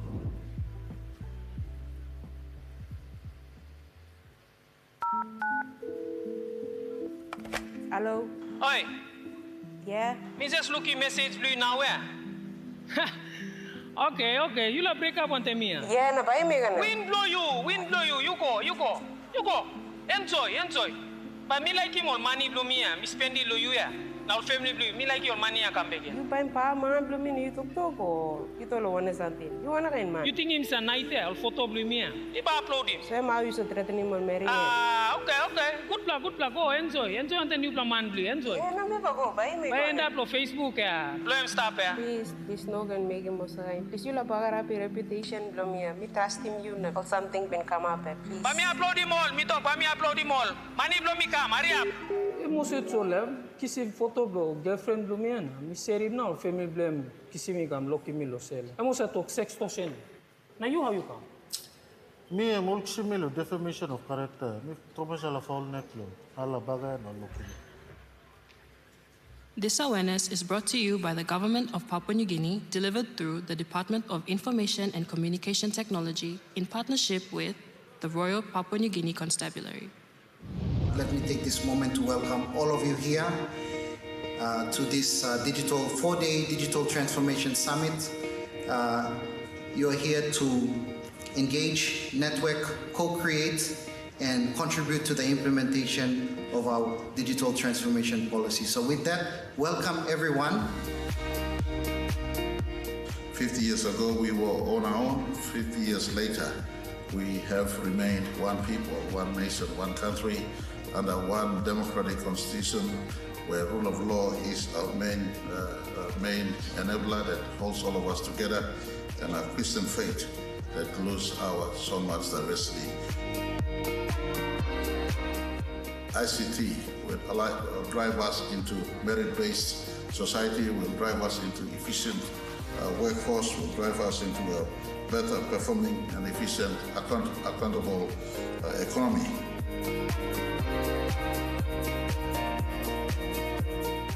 Today we will demonstrate how digital public infrastructure will converge with broader public service reforms, including the launch of the e-recruitment system, led by Department of Personnel Management, and I say thank you to Secretary Sansan. This is a tangible step in digitalizing and modernizing core government functions, aligning directly with the Prime Minister's directive to strengthen our governance through technology.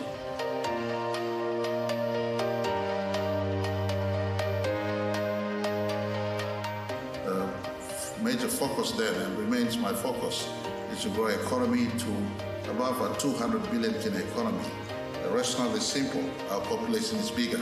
We need that size of our economy to sustain the people and the economy that feeds our people.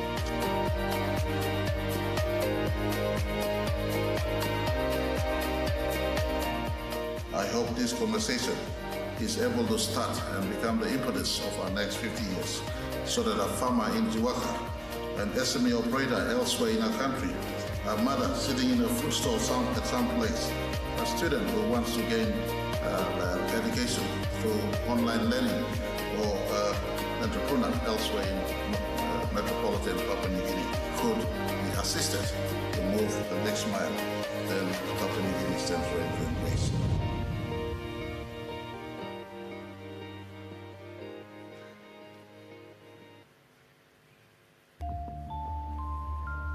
Hey, look down. Oh.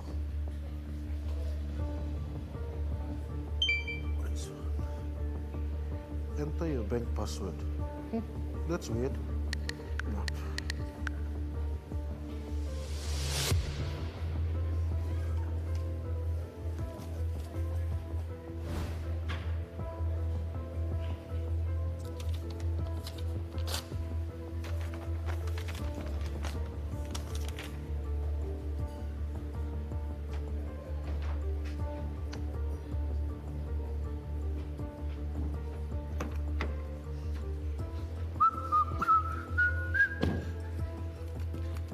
Another one falls for the bait.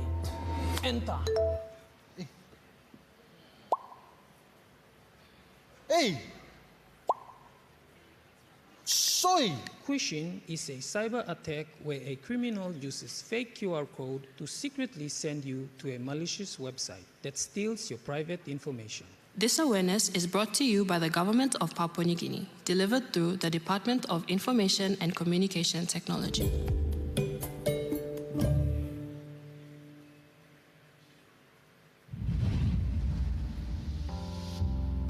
We've had a successful day one where we've seen almost 1,200 in attendance for the opening plenary with roughly 300 to 400 digital transformation officers from all over the country.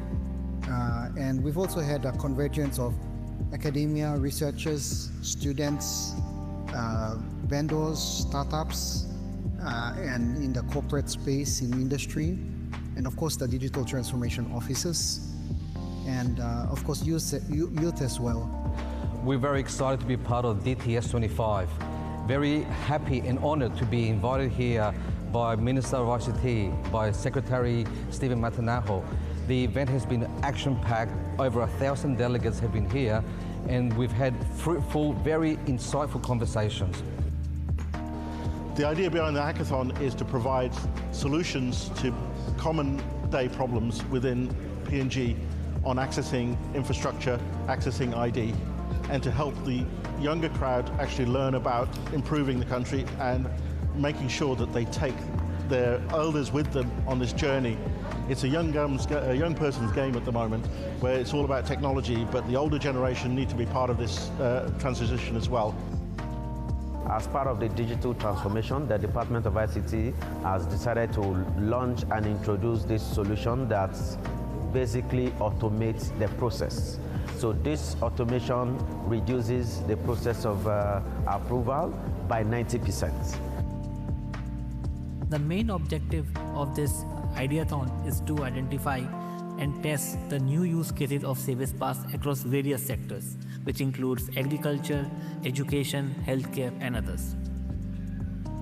The objective today is sort of to co-create, bring everyone together, understand each other's needs, understand each other's inputs and outputs, and start to create solutions, digital government and digital transformation solutions for the country. Oracle Cloud is going to be here. Oracle Cloud is going to help Papua New Guinea, and Oracle Cloud is going to help with the digital transformation of Papua New Guinea. So as I was saying to a number of people, that your ministers talked about the 100th birthday of this country. What my vision is that on the 100th birthday, these ideas that are being fruition, I want these kids to tell their grandchildren, this was my idea that improved the country. That's how the enthusiasm that we want to put into this.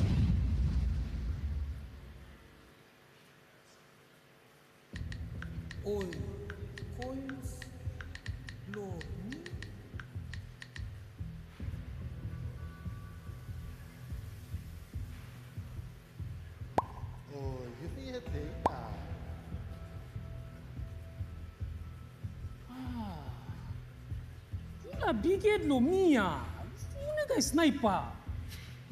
Video poste.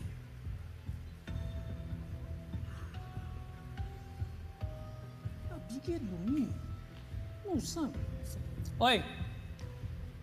You say man look is la video where you take it that child, take him him. If you say lo family blame, mention him him. Ogata master look is a video. Dina o money blame ari me waiting money go na mi pelat na.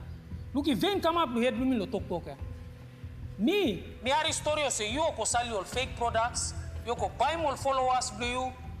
Money last time ta so lo to go same you na pasta kisi money lo chats na you pla drink round lo car. Ari me wait go 2 years now na me wait is a money. Me less. But you look at video too. It's a video you looking. That time you have to look him. You come na you reply lo sa video. Me la looking now. Come on ne. Kita ring mem poste. Hello, Tuli? Yeah. So, you want to video you post online, no man, ko pagarapi mistap. Sorry, me no mean you brought. No, them you wrong now. You say to Section 21 of the Cybercrime Code 2016. I'm to say tambu truly you come na wasi your crowds online. I'm defamation of character. You make it normal less to make a business on them me. Because you want something. No problem to me. Now you to say me drink want the pasta. Pasta e man call to me. No, e man call to me too. E man call to me. Oh, you are ma. Ready on the lawyer na staff. Sa 10 kina din na umigat luyu ya. Now boy buy me conversation 25,000 kina. Hello. Be mindful online. Defamation or defamative publication is a crime under the Cybercrime Code Act 2016. Always think before you post or comment on social media. What you say online can harm others, and it can also have legal consequences. Let's promote respectful and responsible online communication in Papua New Guinea. This awareness is brought to you by the Government of Papua New Guinea, delivered through the Department of Information and Communication Technology in partnership with the Royal Papua New Guinea Constabulary.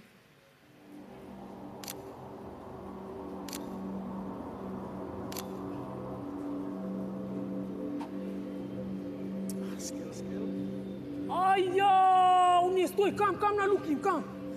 Class girl blue mia. Usa? Blue him stop. So yo delete mia. Bisa se miligo logat slagat something. Yeah, mami delete. Me look it. Kami seri no boy show. No, no ke sharing too. No, bila seri no group you ko can Telegram. go to jail if you share this or something. Okay. Kami na nasi. Yeah, no ke sharing.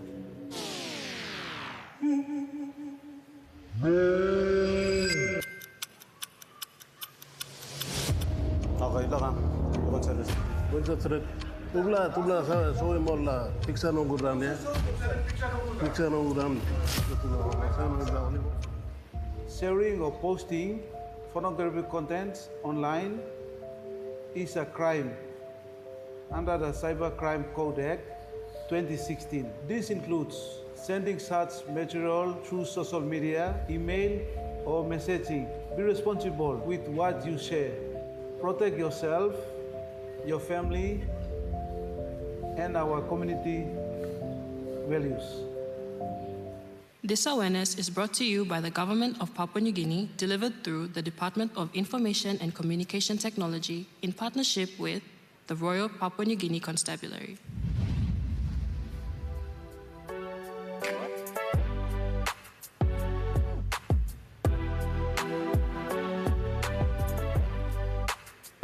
At APCS, we are concerned with the entire digital transformation journey. We know how daunting a task it is, whether our clients have got rooms full of boxes with physical papers that aren't indexed, or if it's more of an electronic problem, the legacy problem of network drives. We're here to handhold through all of that. The BSV One Tap Wallet product was introduced in February of this year, and it's designed to meet the needs of the unbanked and underbanked population of Papua New Guinea. All you require is a mobile phone. You don't need a traditional bank account to be able to open up a BSV One Tap Wallet. The One Tap Wallet rides off of our existing USSD technology or existing mobile banking technology. This allows anybody in Papua New Guinea to be able to access the same services offered on mobile banking or BSV mobile banking. This means that whether you have a smartphone or a basic feature phone, you can be able to have access to basic banking services. First of all, StreamTech is excited to be here at the Digital Transformation Summit 2025. We are showcasing all of our solution capabilities, from bare bones UPS solutions, cabling, to networking, collaboration, cloud, wrapped in cybersecurity.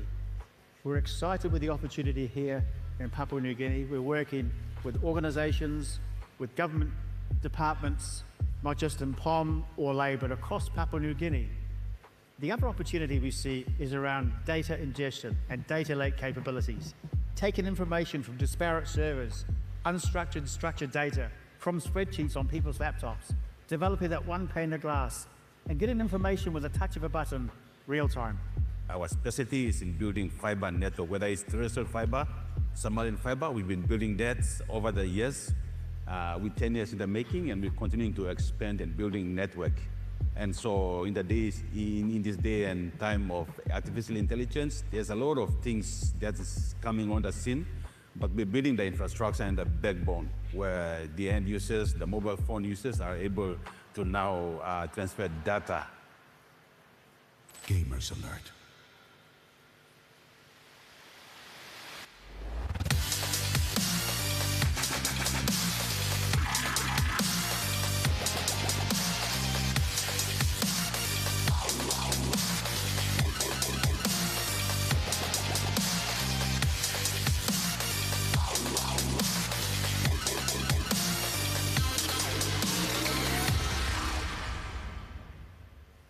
Hello, I am Mooney. I'm from Cold Assassins.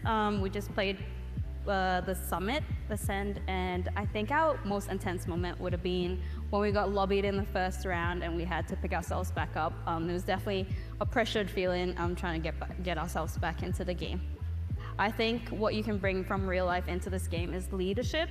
It took a while for us to get back into the groove and for someone to become a leader and pick up the momentum, and because we were feeling defeated, I think it's important to have a leader that can guide you and pick you back up, especially pick up the team's emotion and atmosphere. So my name is Paul Sivaben, and I go by the IGN Sabu, when I am the team captain of Pantheon, the winning team. So playing in moments like this, you can see how intense it is, and it helps with teamwork and communication, which me and my friends, my 3 other friends did. And I put my full faith in them, and we communicated like evenly because we practiced a lot every single night. And yeah, it also helps in real life situations like multitasking. Sometimes you might be pushed by multiple people at once, and you might need to make quick decisions on how to survive.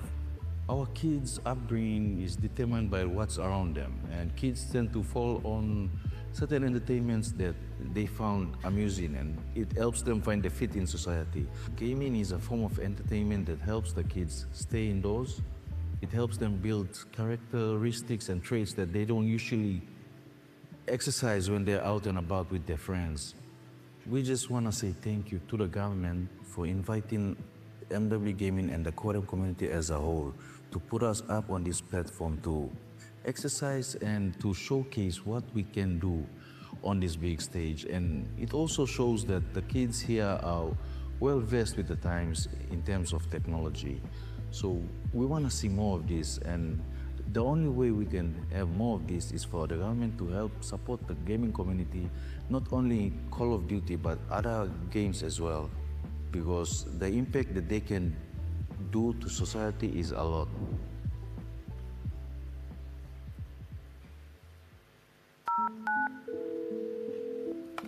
Hello? Oi! Yeah? Me just looking message blue now where? Okay, you la break up on me. Yeah, na buy me gonna. Wind blow you, you go. Enjoy. But me like him on money blow me, me spend it blow you ya. Now family blue, me like your money I come back here. You buy pa man blow me you talk or you told one something. You wanna kind man? You think him's a night there, I'll photo blue me. If I upload him. So I'm you so threaten him on marry. Okay. Good luck. Go enjoy and then you plan man blue, enjoy. Yeah, no me go buy me. Buy end up on Facebook ya. Blow him stop ya. Please no can make him sign. Please you la pagar up reputation blow me. Me trust him you na or something can come up please. But me upload him all. Me talk, but me upload him all. Money blow me come, hurry up. Monsieur Tsolem, kisi photo blow, girlfriend blow me na. Mi serib na family blame kisi mi kam loki mi lo sel. Amo sa talk sextortion. Na you how you come? Me am also defamation of character. Me tropes ala foul neck lo. Ala bagay na loki mi.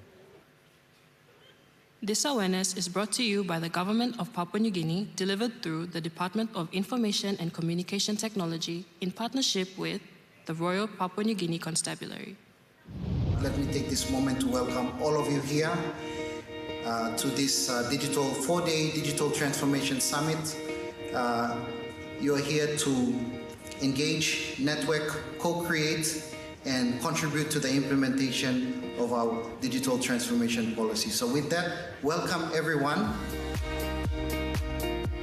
50 years ago, we were on our own. 50 years later, we have remained one people, one nation, one country, under one democratic constitution where rule of law is our main enabler that holds all of us together, and our Christian faith that glues our so much diversity. ICT will drive us into merit-based society, will drive us into efficient workforce, will drive us into a better performing and efficient, accountable economy.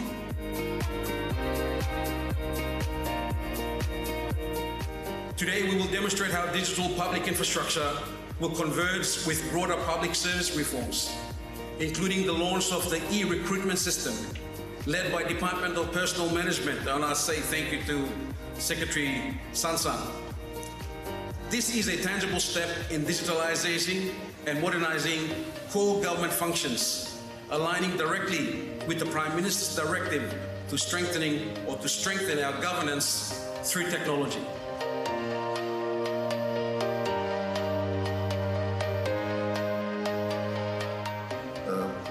Major focus then, and remains my focus, is to grow economy to above a 200 billion economy.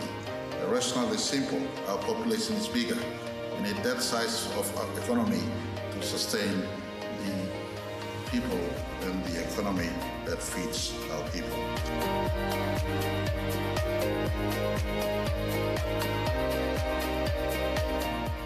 I hope this conversation is able to start and become the impetus of our next 50 years, so that a farmer in Jiwaka, an SME operator elsewhere in our country, a mother sitting in a food stall at some place, a student who wants to gain education through online learning, or entrepreneur elsewhere in metropolitan Papua New Guinea could be assisted to move the next mile, then Papua New Guinea stands ready to embrace.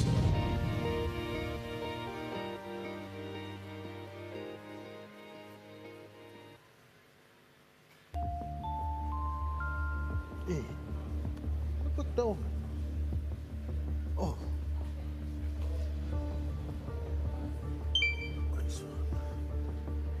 Enter your bank password. That's weird.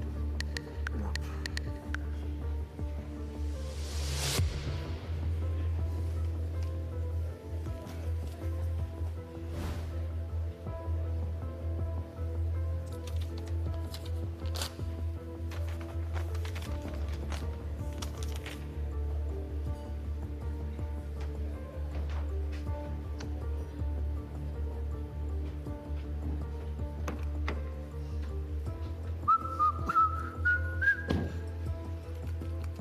Another one falls for the bait.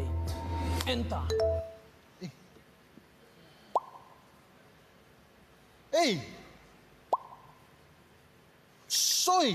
Phishing is a cyber attack where a criminal uses fake QR code to secretly send you to a malicious website that steals your private information. This awareness is brought to you by the government of Papua New Guinea, delivered through the Department of Information and Communication Technology.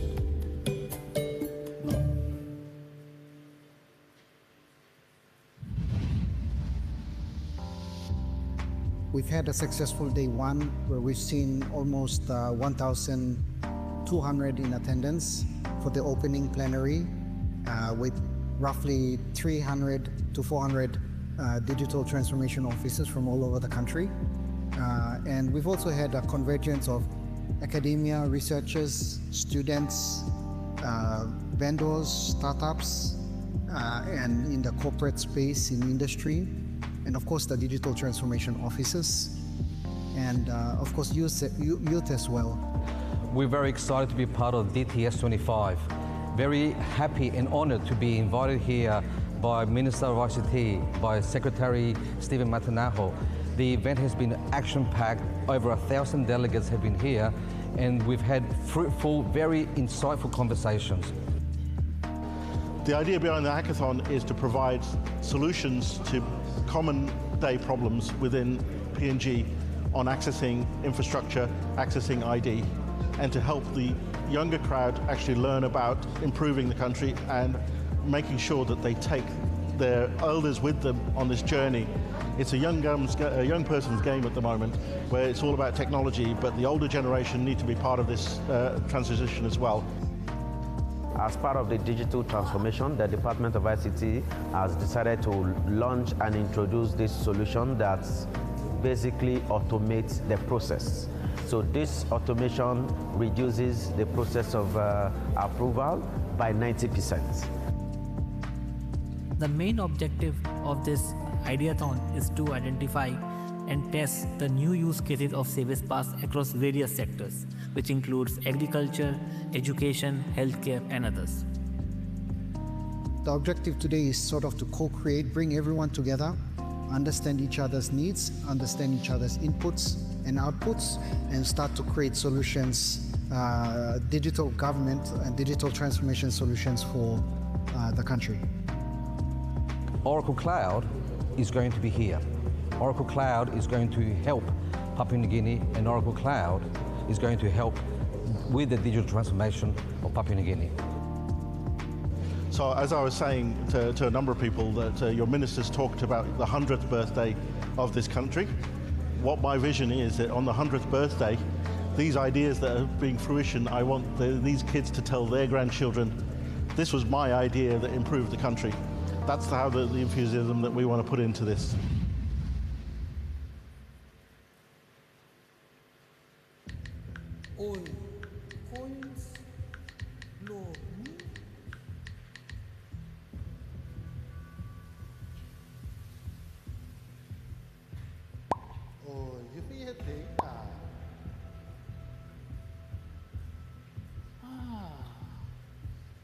Ula biged lo mia.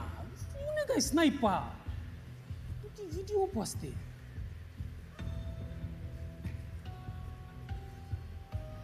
Ula biged lo mia. No son. Oi. You say man look is la video where you take it that child, take him mem. If you say lo family blame, mention him mem. Ogata maska look is a video. Dina o money blame ari me waiting money go na me pay lat na. Look if ven come up lo head blame lo talk.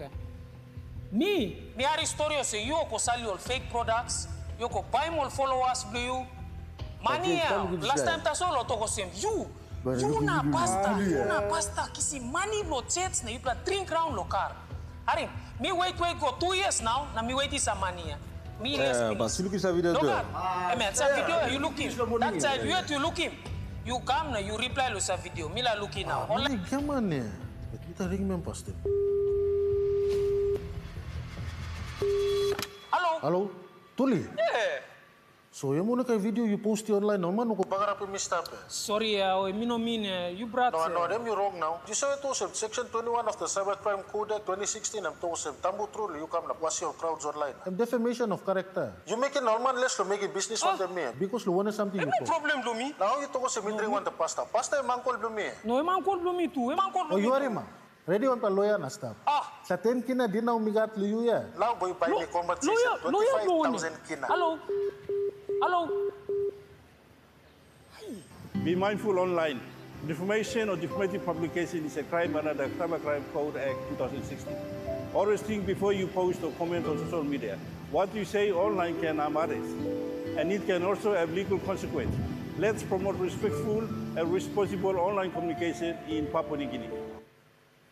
This awareness is brought to you by the Government of Papua New Guinea, delivered through the Department of Information and Communication Technology in partnership with the Royal Papua New Guinea Constabulary.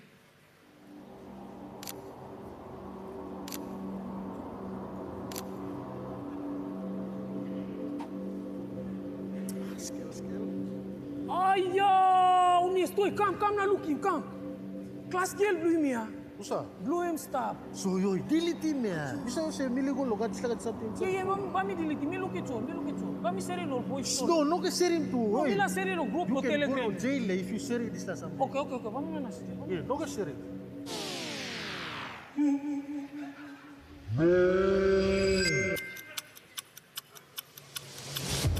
Okay, ito ka. Logat service. What's that? Tubla so molla picture no gudram ya. Picture no gudram. Sharing or posting pornographic contents online is a crime under the Cybercrime Code Act 2016. This includes sending such material through social media, email, or messaging. Be responsible with what you share. Protect yourself, your family, and our community values. This awareness is brought to you by the Government of Papua New Guinea, delivered through the Department of Information and Communication Technology in partnership with the Royal Papua New Guinea Constabulary.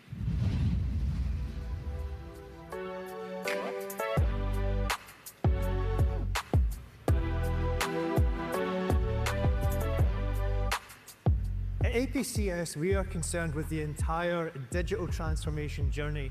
We know how daunting a task it is, whether our clients have got rooms full of boxes with physical papers that aren't indexed, or if it's more of an electronic problem, the legacy problem of network drives.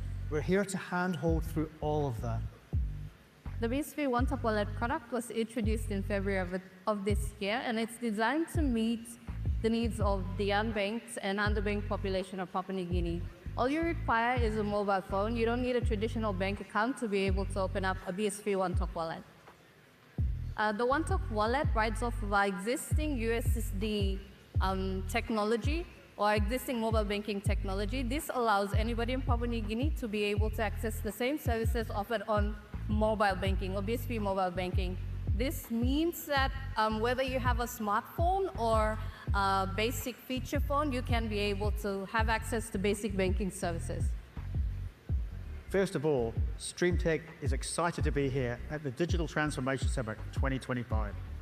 we are showcasing all of our solution capabilities, from bare bones UPS solutions, cabling, through networking, collaboration, cloud, wrapped in cybersecurity. We're excited with the opportunity here in Papua New Guinea. We're working with organisations, with government departments, not just in POM or Lay, but across Papua New Guinea. The other opportunity we see is around data ingestion and data lake capabilities, taking information from disparate servers, unstructured, structured data from spreadsheets on people's laptops, developing that one pane of glass, and getting information with a touch of a button, real time. Our specialty is in building fiber network, whether it's terrestrial fiber, submarine fiber. We've been building that over the years, with 10 years in the making, and we're continuing to expand and building network. And so in this day and time of artificial intelligence, there's a lot of things that is coming on the scene, but we're building the infrastructure and the backbone where the end users, the mobile phone users, are able to now transfer data. Gamers alert. Okay. We've got one more video. Let's have this video. Thank you. Let's just have the video on, and then after that, I'll come on. Oh, hell no. They've got me on, haven't they? Okay. Anyway. Ladies and gentlemen, thank you so much for the patience and hanging in there for us. We're at the end now of the 4-day Digital Transformation Summit. I love the crowd here, I love the spirits. We want to recognize those who've taken part in the 4 days of the summit with some awards to be given out in due course as part of the formalities today. The awards, as you see on the table, have my name written all over them. So each of you will carry out an award that has my name on them, engraved on the trophies as well. But thank you so much. It's been an amazing 4 days of interaction and learning and developing pathways. The amazing thing is to bring our youngsters on board yesterday as a next generation, next generation in pushing up the country forward in the digital space. Over the last 3 days, our innovators, coders, and young technologists have worked tirelessly in the Ideathon and Hackathon streams. There are a number of awards to be given, of course, for the Hackathon and Ideathon, so as the code, the games, and influencers who've just been dropped in by our good sponsors, Digitech, who've come on board as well. But this, in the Ideathon and Hackathon streams, the ideas embody the creativity, passion, and digital capability of PNG's future generation. To say a few words just as we start with this, there will be the presentation of these awards. I'd like to call upon, from Microsave Consulting, Mr. Anshul to come up forward and say a few words. Please join me in welcoming him.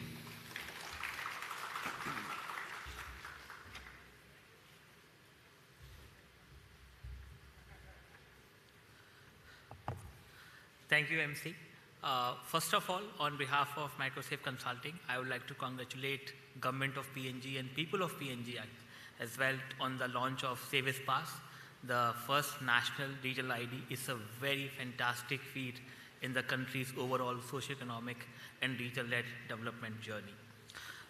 Over the past few weeks, we had this rare honor of working with DICT, and I would like to thank personally Secretary Stephen, Deputy Secretary Jesse, Glenn, Pamela, and the whole DICT team for making this Ideathon happen and having this fantastic DTS that has been continuing a very strong tradition. When we started working with DICT on the Ideathon, the problem was very simple, and it was to bring the use cases of Service Pass from the local community. As you all know, the success of any national digital ID program comes from the adoption. And how will adoption happen? It will happen from the local ecosystem, from the local community. And that's an ambitious goal that we as Microsave Consulting and DICT join hands to take forward, that how we can engage our local innovators, our local ecosystem players, our local startups and industry as well, to come work and develop and tell us for how they want to use Service Pass for PNG's socioeconomic development. And we have this fantastic participation. We opened the applications, we got 35 teams participate in the first round. From then, we had very difficult task to shortlist the top 7 teams which are with us. And then over the next couple of weeks, we worked with them. Over the past 3 days, all of these teams have been here continuously. And we have been working with them on the refining these use cases. And I'm very proud to say, and I feel very humbled as well, to say that we have got some fantastic use cases which are very relevant for the country. We have got use cases in agriculture, which talks about how they want to use Service Pass for connecting the poor farmers with the global market. We have the use cases which talks about how they want to use Service Pass for issuing the police certificate online, which is a very strong public service delivery use case. We have use case in healthcare, that how you can use Service Pass for TB monitoring of children. Then we have use cases which talks about financial services, so especially on the financial inclusion. How Service Pass can be used to bridge the gaps between banks and the people in the villages through different payment systems. So these are just some of the use cases that we have got. And then we have one fantastic use case on student ID. So students are not only thinking about the country, they're also thinking about themselves, that how they can actually use Service Pass to develop a student ID. So what we are seeing today over the past couple of days is that Service Pass is not only transformational for government public service delivery, but rather when we say how it can be used for creating functional IDs, that is where the real innovation happens. We have got one fantastic use case about how Service Pass can be used for the transportation, how it can help to verify the right buses, the right drivers. Can Service Pass be used to issue a transportation digital ID as well? So I think these are very a merit of the use cases, innovations that we are seeing from the Service Pass. And I would like all of the Ideathon participants to please stand up, all of you, and all the Ideathon team members, can you please stand up for me?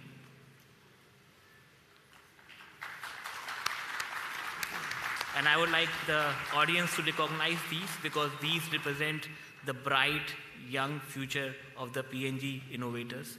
They have been working tirelessly, and I think they are going to take many of the use cases and the innovations forward.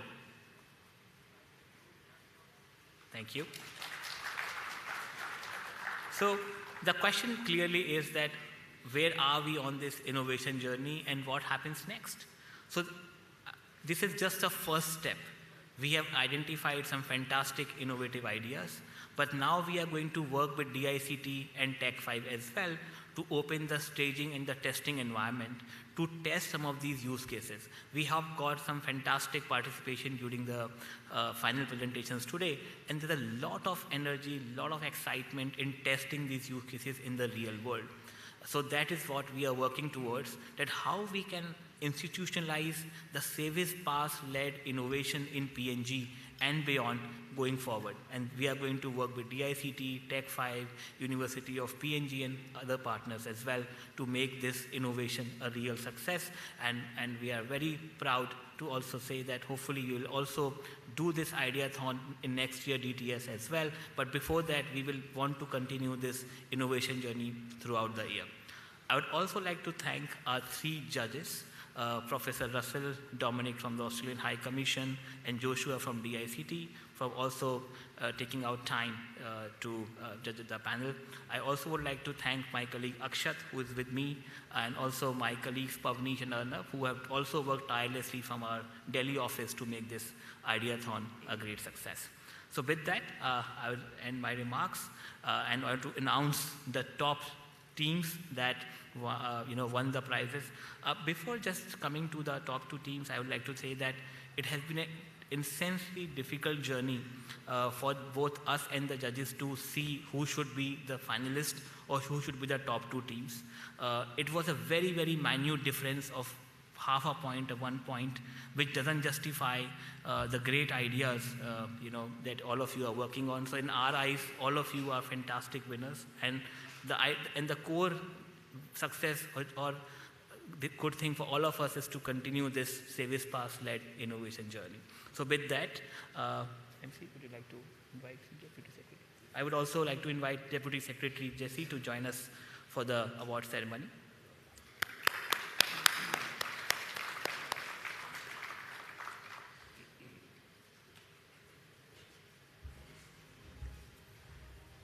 All right. So the first runner-up that we have on the Service Pass Ideathon is a very fantastic use case, which not only has a potential to transform the tuberculosis monitoring in the children, but also to expand Service Pass usage for healthcare delivery across the country. So with that, I would like to invite the Child TB team to come up and collect the runner-up prize.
With that, without any further delay, the first prize goes to, let me just read one more time just to see that I am pronouncing the right team. It's Agri Service.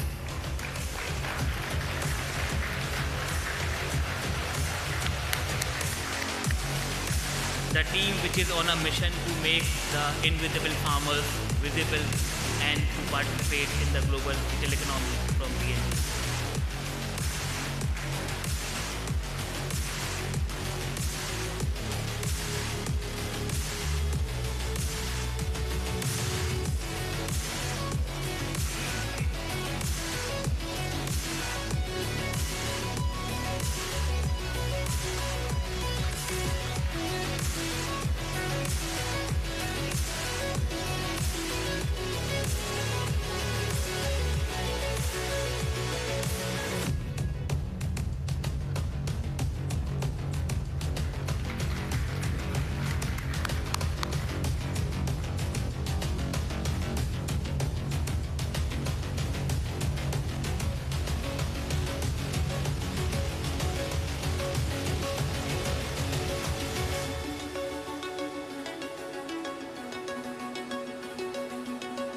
Thank you very much. One more round of applause for the fantastic team.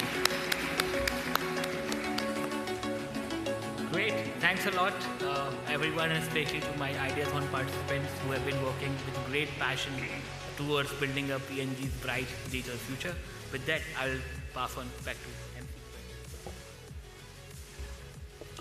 Can we thank Anshul from Microsoft Consultant, of course, facilitating in the awards for the Ideathon stream. For the Hackathon stream, ladies and gentlemen, I'd like to call for a few words Mrs. Silen Koteka, and to be followed, of course, by Priscilla Cavan.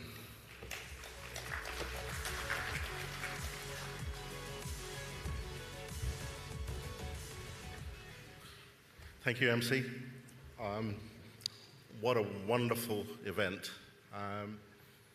I just first and foremost want to thank the PNG government and DICT for the honor of being here and for the honor of taking part in this wonderful event.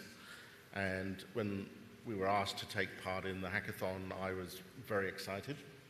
I run the hackathons within Oracle for the last 5 years, and I can say without a doubt that the talent I've seen here is world class. Simple as that.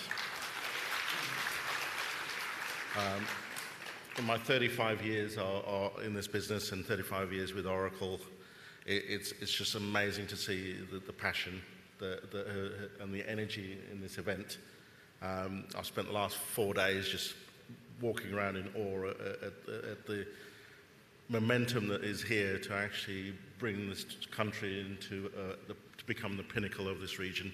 So thank you very much for allowing me to be part of this journey. With regards to what I saw in the hackathon, our primary goal was citizen first. So hackathons have very weird connotations. It's not about hacking, it's about innovating. And the innovations that we've seen in the last few days have been phenomenal.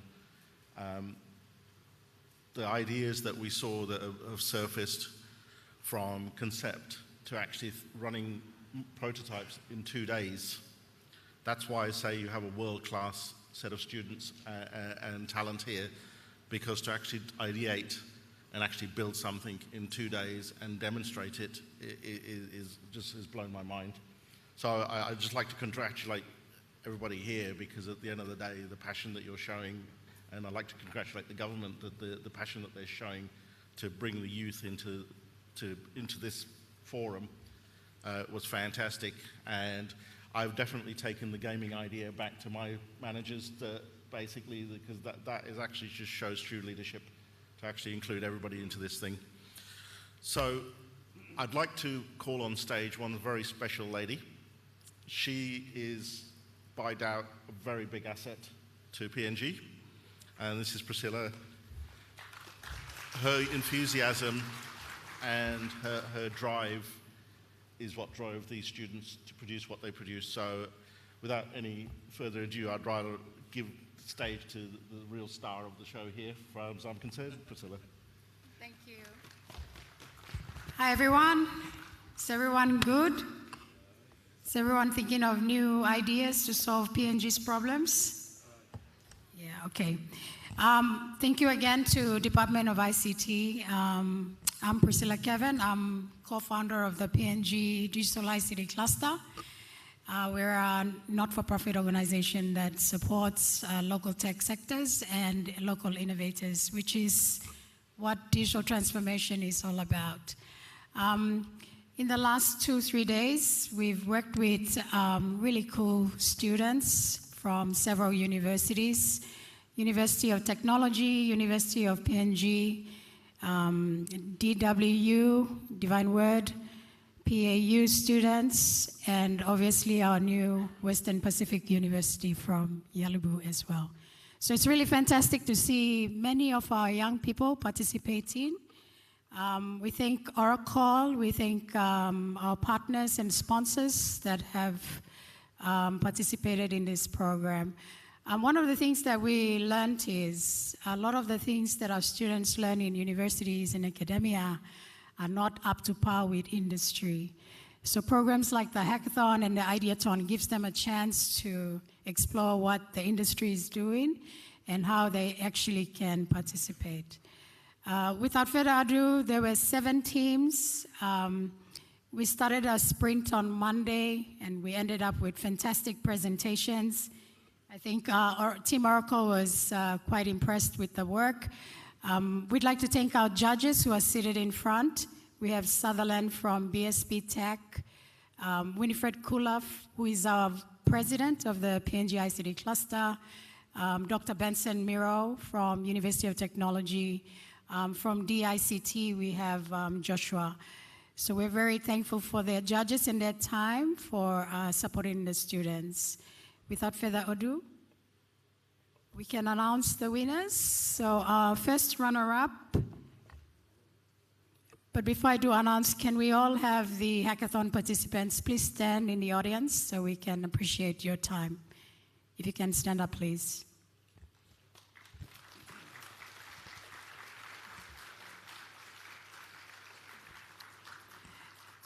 Thank you. The teams worked on various different products driven around the edutech or education space.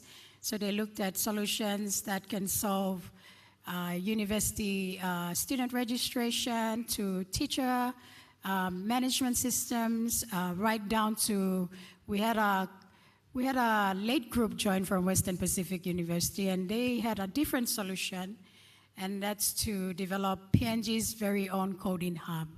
So that was a very different idea that came to the table. So without further ado, everyone's a winner. We have our first runner-up, and congratulations to TechStack, your service digital enrollment registration system for universities. Please come up. You can quickly come up to the stage.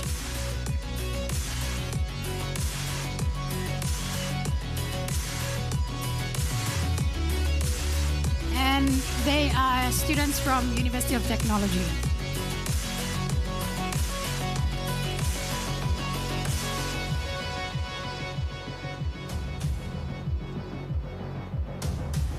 So they are busting the queue for university registration, where it takes a really long time to register students. So they've come up with a cloud application.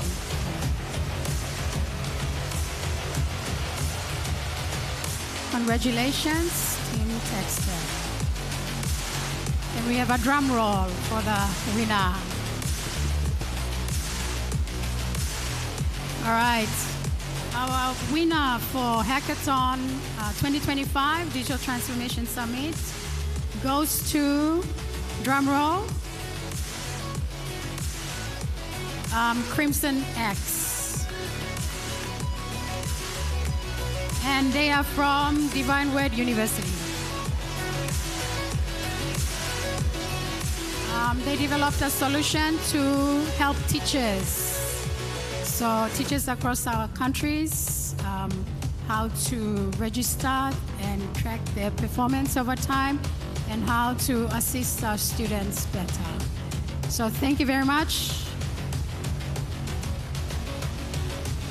And to all our other teams, I'll call your names. EduTech, please a round of applause to EduTech. To CyberHack.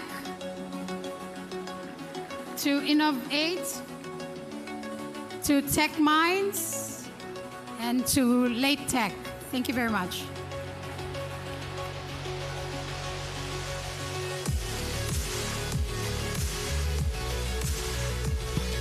Ladies and gentlemen, can we thank Priscilla Kevin from the ICT cluster, and of course Mr. Salen Koteka from Oracle, and there you go, our presenter of the awards, Deputy Secretary with the DICT, Mr. Jesse.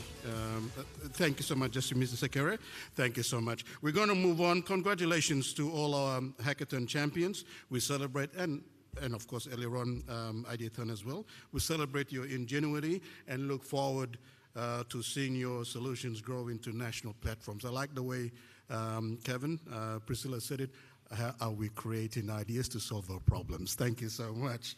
Moving on, for the code and the games that we are, this place is actually, it just blew up. Everybody, moms and dads alike, for me included in there, was like, what do these kids do behind in their closed doors, in their rooms, in the games they play?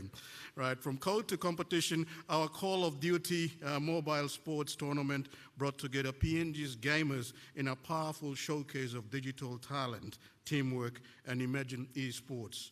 And for the presentation of this award, I will be calling the Deputy Secretary soon. But can I call upon Mr. Brendan Yap from MW Game to come and say a few words? Could you all please make this young fella feel welcome?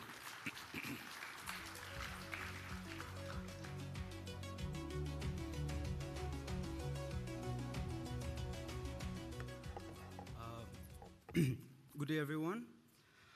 It's an honor and a privilege to be standing here in front of all you esteemed guests attending the summit. My name is Brendan Yap, and I am the director of MW Gaming PNG. I am a gaming enthusiast who turned my passion of the game into a business where I now facilitate Call of Duty mobile gaming here in Papua New Guinea. To be invited here to the summit, DTS Summit 25, has been an honor and a privilege, and we hope we all expose you all to the size of our gaming community here in the country. So I would like to thank the Minister and Secretary, Mr. Matainaho, for this opportunity to work together in this competition, and we hope we can continue to work in the future to help guide and grow our gaming community here in the right direction. Once again, thank you all for your time and attention. With that, I will now announce the winners of the tournament. You'll be announcing the winners? Excellent. All right, good. While he'll be announcing the winners for the awards, I'd like to call to present the awards. Could you all please join me in welcoming Deputy Secretary for DICT, Mr. Fleo Shong.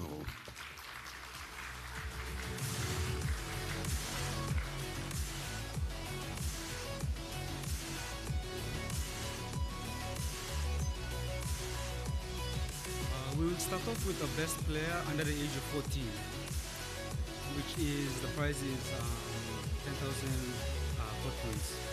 We have SD Retainer.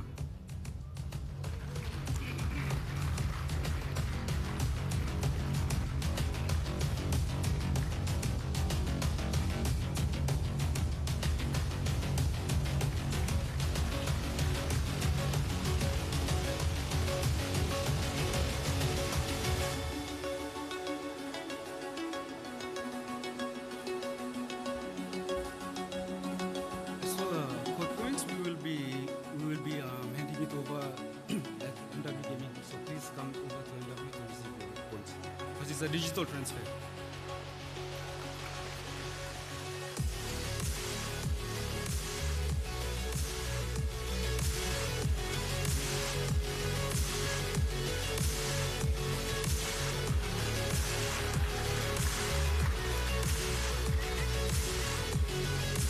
Next up, we have the best player aged 15 to 18, which is tied actually by two players. From P4, we have P4 Aries and P4 Romulus.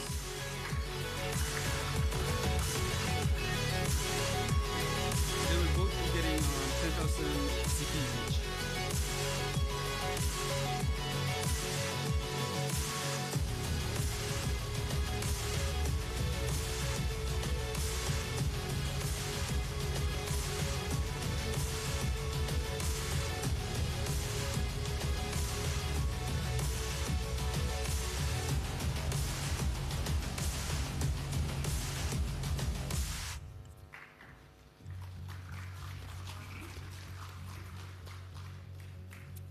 Next up, we have the best female player, which is Scene 7. Unfortunately, she is not here today, so we will announce her to come to the shop to pick up her prize. All right. Next, we have the third place, the team that finished third in the entire comp is EMG.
who finished second.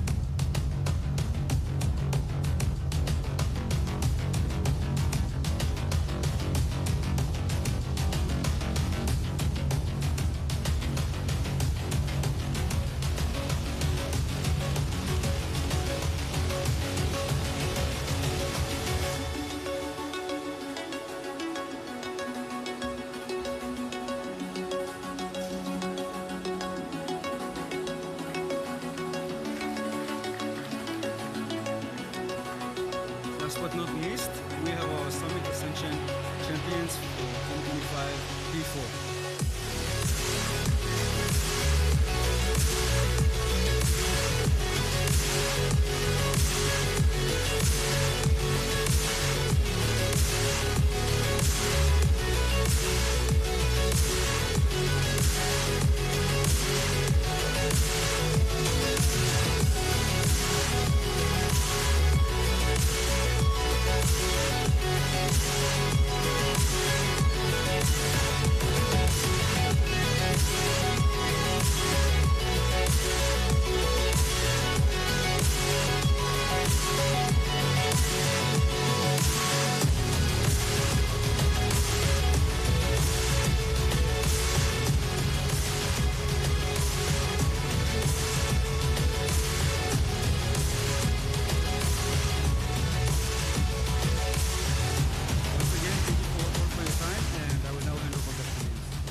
Okay.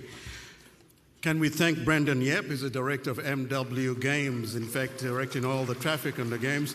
Congratulations to our winners and the youngsters in these games that we played. We started off with pinball machines, really, nowadays, and King Kongs and, oh yes, and then came our children with Xboxes and PlayStation. That's where we stopped.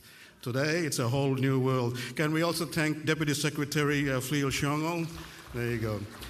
And ladies and gentlemen, we're also thankful for Digitech, who also been behind the summit in providing the awards or some giveaways, in fact, for influencers. To speak on behalf of Digitech, could you all please make welcome from the Department of ICT, Ms. Joyce Higgins.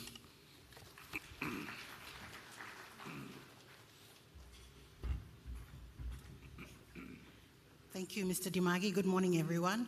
The Department of ICT would like to acknowledge the presence of content creators in the room who've been with us since Monday. This is a surprise award, so they are working and they do not know that they are getting an award right now. So we have from our kind sponsors, Digitech ICT CEO, Mr. Setyin Singh, who will come up and give a few short remarks before we present the awards, the prizes, which is one Dell i7 laptop and one Dell i5 laptop. So this is going to help the content creators to boost, to arm their tool shed with some equipment to help them boost their content creating shops. So without further ado, I now invite Mr. Singh to come say a few words before we give their awards. Thank you, Mr. Singh.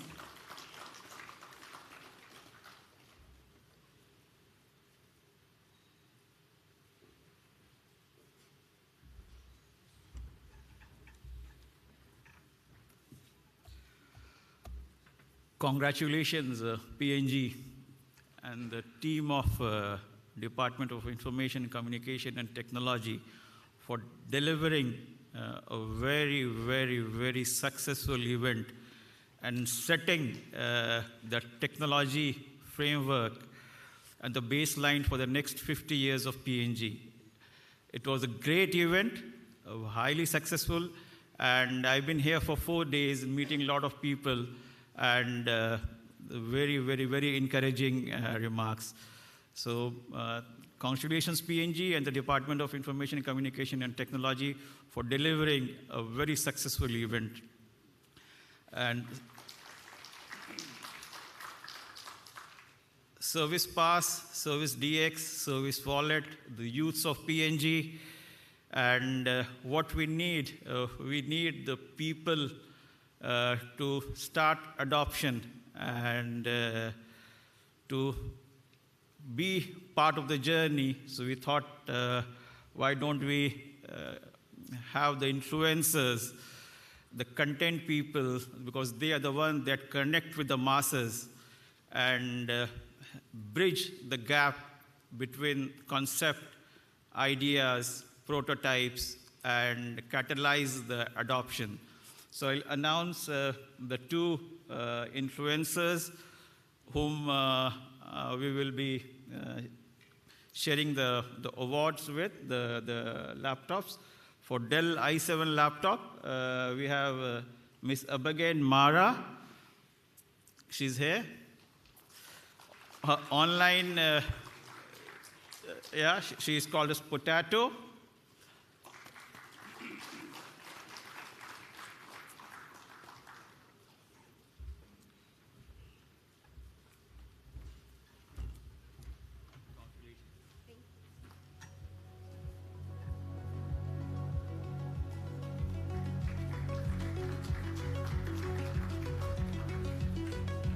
Congratulations to Abigail Mara. We have a representative for her here. She goes by the name Potato. And she does ebooks online. Please check her out. So thank you very much to Digitech ICT for the i7 laptop that goes to Potato. Abigail, you will also be coming to our data center and Digitech office to see how we can leverage more and accelerate the messaging that what we have gained from DTS 25. Now we have Mr. Oatley, 24 Media.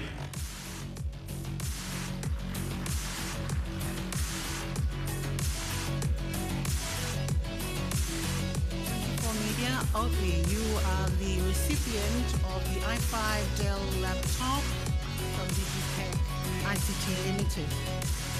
Thank you, Oatley, for being with us all throughout this week.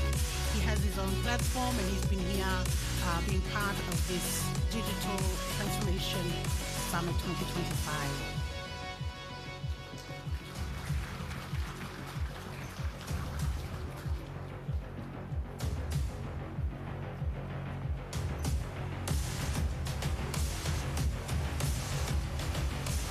Very much to our kind sponsors, Digitech ICT Limited for the prizes, and I'll now hand over the mic to our lovely MC, Mr. Demai. Thank you, Ms. Higgins, and for the awardees, congratulations, you deserve the prizes from esports to the last, of course, Digitech, giving out some great awards and prizes for as influencers. Thank you so much. Okay, this is it.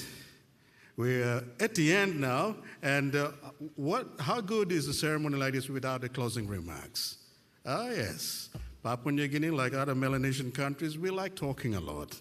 Everything is around talks, and after this, we go for some food. Huh? This is actually it. But I'd like to thank you all very much for being what have been an amazing crowd and audience over the last 4 days. I literally enjoyed your stay here. As we approach the close of the Digital Transformation Summit 25, as the close, of course, I'd like to invite the Secretary to deliver the concluding remarks summarizing achievements and the collective call to action. Could you please join me in welcoming and, of course, giving a rousing welcome to the host Secretary for the Department of ICT, Mrs. Stephen Maitainaho.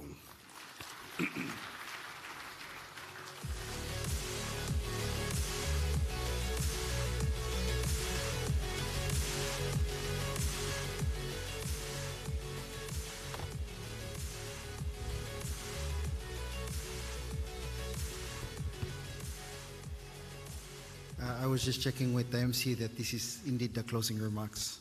So Well, all good things must come to an end, as they say. So we are at the end. I'm really inspired what our colleague from Oracle has said about, what you've observed here. And I really want to thank you for those observations that you've made. I promise I will not take too long, but are my parents here? My mom and dad? By any chance? Okay, they are not here, but they were here at day one and on day one, day two, and day three. But a quick story. When I was 14 years old, my dad had a computer that he bought a new computer, and this was back in 1998, 97. I was in high school, and he passed on that old computer to me. It was a 133 megahertz processor, and I recall it was 4 megabytes RAM. And now we laugh about it, but that was like magic for me. And I got that, and as many times as it crashed because I tried to do all kinds of things on it. And every time it crashed, I had to reboot, reinstall the OS, go through everything again. And, that time, 1996 to 1998, it was a time where, internet was just exploding, no social media yet, and, it was very fascinating how to deploy a website.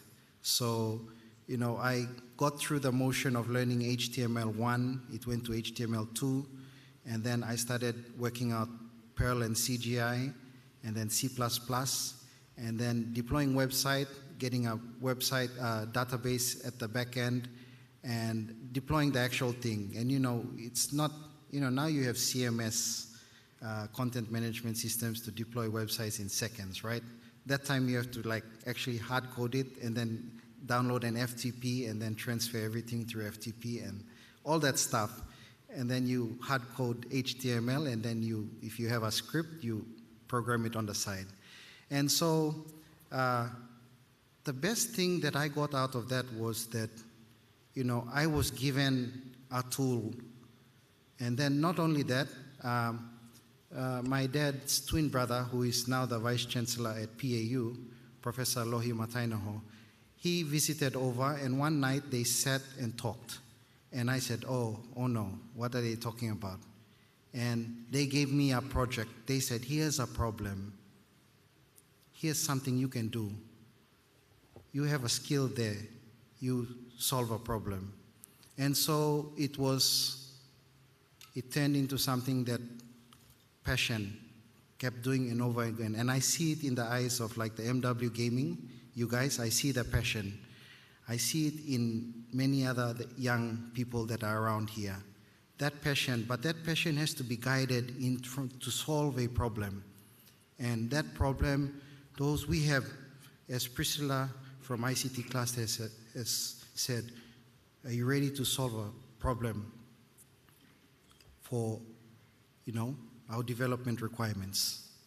And so we need to guide these. I'm really focused on youths and even our DTOs that are out there. This is sort of a closed remarks I'm making to all of us in this room, that we need our skill sets, and we need to coordinate, and we need to identify those that have the problem, must inform those that can solve the problem, and we need to work together. That's day 2 was about co-creation. And so I hope that this summit is starting to shape that ecosystem of co-creation from our youths, where we try to bring them on board, engage them, to our industry who are leading the way in terms of solving problems, can come and pick up and get new ideas, and our international tech providers that have come from all parts of the world, we need to come together and solve problems. So I think that those are my remarks today. With that, are we able to get the sponsors up on the, because I know that if I start naming, I'm going to miss names, and it's not good. If we are able to push up our sponsors there, I also want to acknowledge our sponsors, but just first of all, let me just acknowledge, of course, our dear Prime Minister that came and spent just over 2.5 hours with us. Usually we have, our leaders, sometimes they can come, make a remark and go. But, this round we were very, very excited that he came and saw a demonstration and had time to connect with as much as possible. I'd also like to thank our acting minister and the other colleague ministers that were here. I want to give a special acknowledgement to someone who was not able to come due to medical attention, and that is actually our Minister on Leave, Honorable Timothy Masyu. Please give a hand to him. Because we started a journey in 2020, and that leadership was there to set policy foundation and legal framework.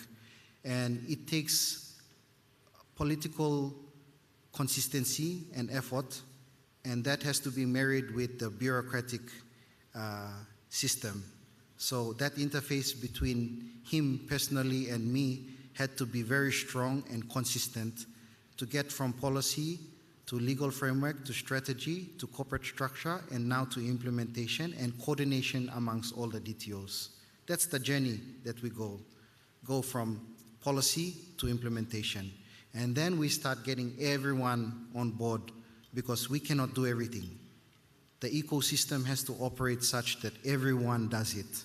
And that's when we realize digital transformation. So I give full acknowledgements to our Honorable Minister on Leave, Honorable Timothy Masyu, and of course our acting minister. He's not able to be here because of parliament-related obligations and duties. And of course, we had a number of ministers and members who showed up, Chairman for our Parliamentary Committee, Honorable Marsh Narawak, and we also had this afternoon our good regional member and governor, Honorable Alan Bird.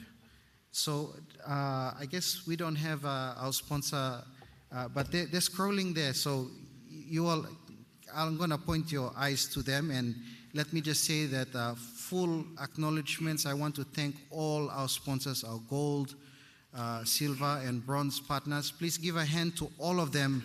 You all are all seated here. Thank you all for coming on board in full force. And I will not say names because I will miss names, but all of you sponsors out there, you've been just tremendous. The way you've all come on board and just got this thing to make it happen. And we also have partners, implementation partners. We have a lot of work we're going to do. We just now signed on board with NewPay. They will be our newest addition to implementation partners. We're working with BPNG, of course, our traditional sort of partners within the ministry, NBC and NICTA. And we also have DFAT under the Australian government. I give acknowledgements to the High Commissioner. He made a number of very important commitments, including the deployment of PDNS for the country, as well as commitment for cloud and infrastructure support and for the service, particularly for the service DX. So we are closing now. So thank you everyone, participants from Ideathon, Hackathon, and all our sponsors and partners that were involved in getting this on, MW Gaming. I think day 3 was a really wonderful day to see everyone come on board. Whichever part of the realm you are from, if you are from the academic, you're a student, you are industry, or you are policy maker, you are DTO, we all have a role to play for this country. And I always want to encourage that let's work together. Let's not continue to, like point fingers and say this and that. We're here. We're here. We're supposed to talk and solve problems, right? So let's do that. So thank you all once again. We will close. Just a little bit of housekeeping is that we are supposed to have a hard close. We've already passed the time, but we will close, and then we will I will have to, we'll gracefully, chase you guys out of here, and then we'll let our team sort of work around this. There's a evening event which is based on closed invitation. Will be held here, but I encourage us to continue to work together. DTOs, we are thinking of having a closed sort of dialogue. We did not manage to have our coordination meeting, but if we have a chance to have a room organized out there, or even one corner of this space, I'll let, we'll make an additional announcement after that to get our DTOs together just for some debriefing and next steps. But with that, I'd like to thank every one of you all for coming together. I want to thank everyone's participation, contribution, monetary, non-monetary. If you came and you were here to support someone, you came here to come and interact and dialogue, thank you so much. We have so much we'll need to work on as outputs from this Digital Transformation Summit. With that, I will... Okay. Before we close, we will have one photo shoot, but I will sort of officially close through these remarks, but don't just get up and leave, because our MC will have a few things to say. So our program is officially closed. Thank you, everyone. Please give a hand to yourselves as well.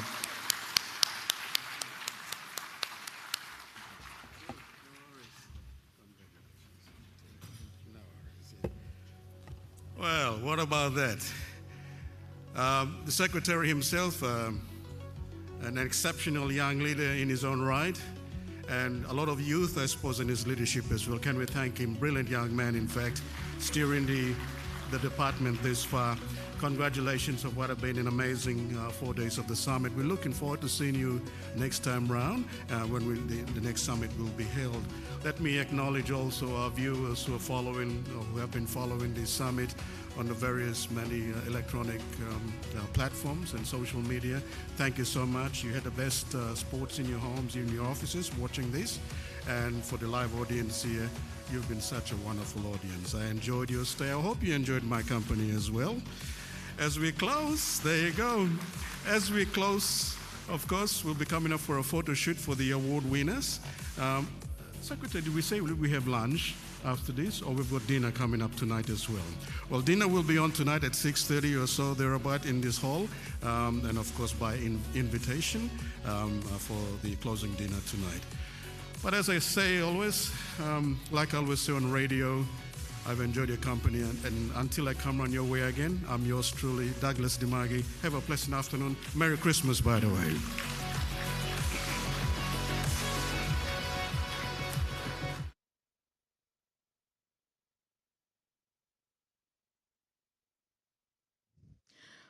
Four days of the Digital Transformational Summit 2025 have finally neared or come to their end. So over the course of the 4 days, we've covered different conversations, whether that's academia, whether that's government, whether that's gaming, content creation, all in the span of 4 days. And so all we can say is it's definitely been a time of enlightenment, especially, I guess, for the younger people, the younger demography. And policy frameworks, et cetera, these are large topics. And the ability for us to kind of cover all of those conversations and different things in 4 days, it's definitely a lot to take in. So for myself, it's definitely been a privilege to be here and to be part of a lot of these conversations. So, we can take a lot from this summit. moving forward, there's been a lot of different types of different topics that were covered. One such topic of interest would be content creation, and that's actually something that we should look at, and a conversation we should revisit. So yesterday, we had the privilege of having people like Tuliman and Dakchild33, as popularly known by the wider, younger population. So yeah, we had the privilege of having a conversation with these two yesterday, right at this set here. And they touched on a lot of different things, starting from, the kind of things that you should be doing before you decide to kind of create content, what you should avoid, what you should aim to do, etc., etc. And so there's just been this ongoing discussion, and I'm not sure if some of you have been part of it, but it's kind of like, should there be regulation on people that go into content creation, etc., etc.? And so there's kind of like this argument. For example, if you have a following of, say, over 10,000 people, should there or should there not be some kind of restriction that is imposed upon you? And these are the kinds of things, because you have such a large base of people that are following you. So you have to ask these questions. What kind of information is being put out there, et cetera, et cetera? In any case, the two guests we had on the set, they were very proactive. I congratulated them as well as being our 2026 ambassadors for cyber safety, DICT. So that's definitely a big win for them. And we can't wait to see what they do in the content creation industry and the kind of vision that they have. So yeah, real quick, we'll just pull that video up and you can have a look at the kind of conversation we had.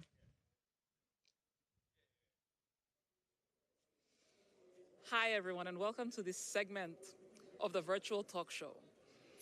So,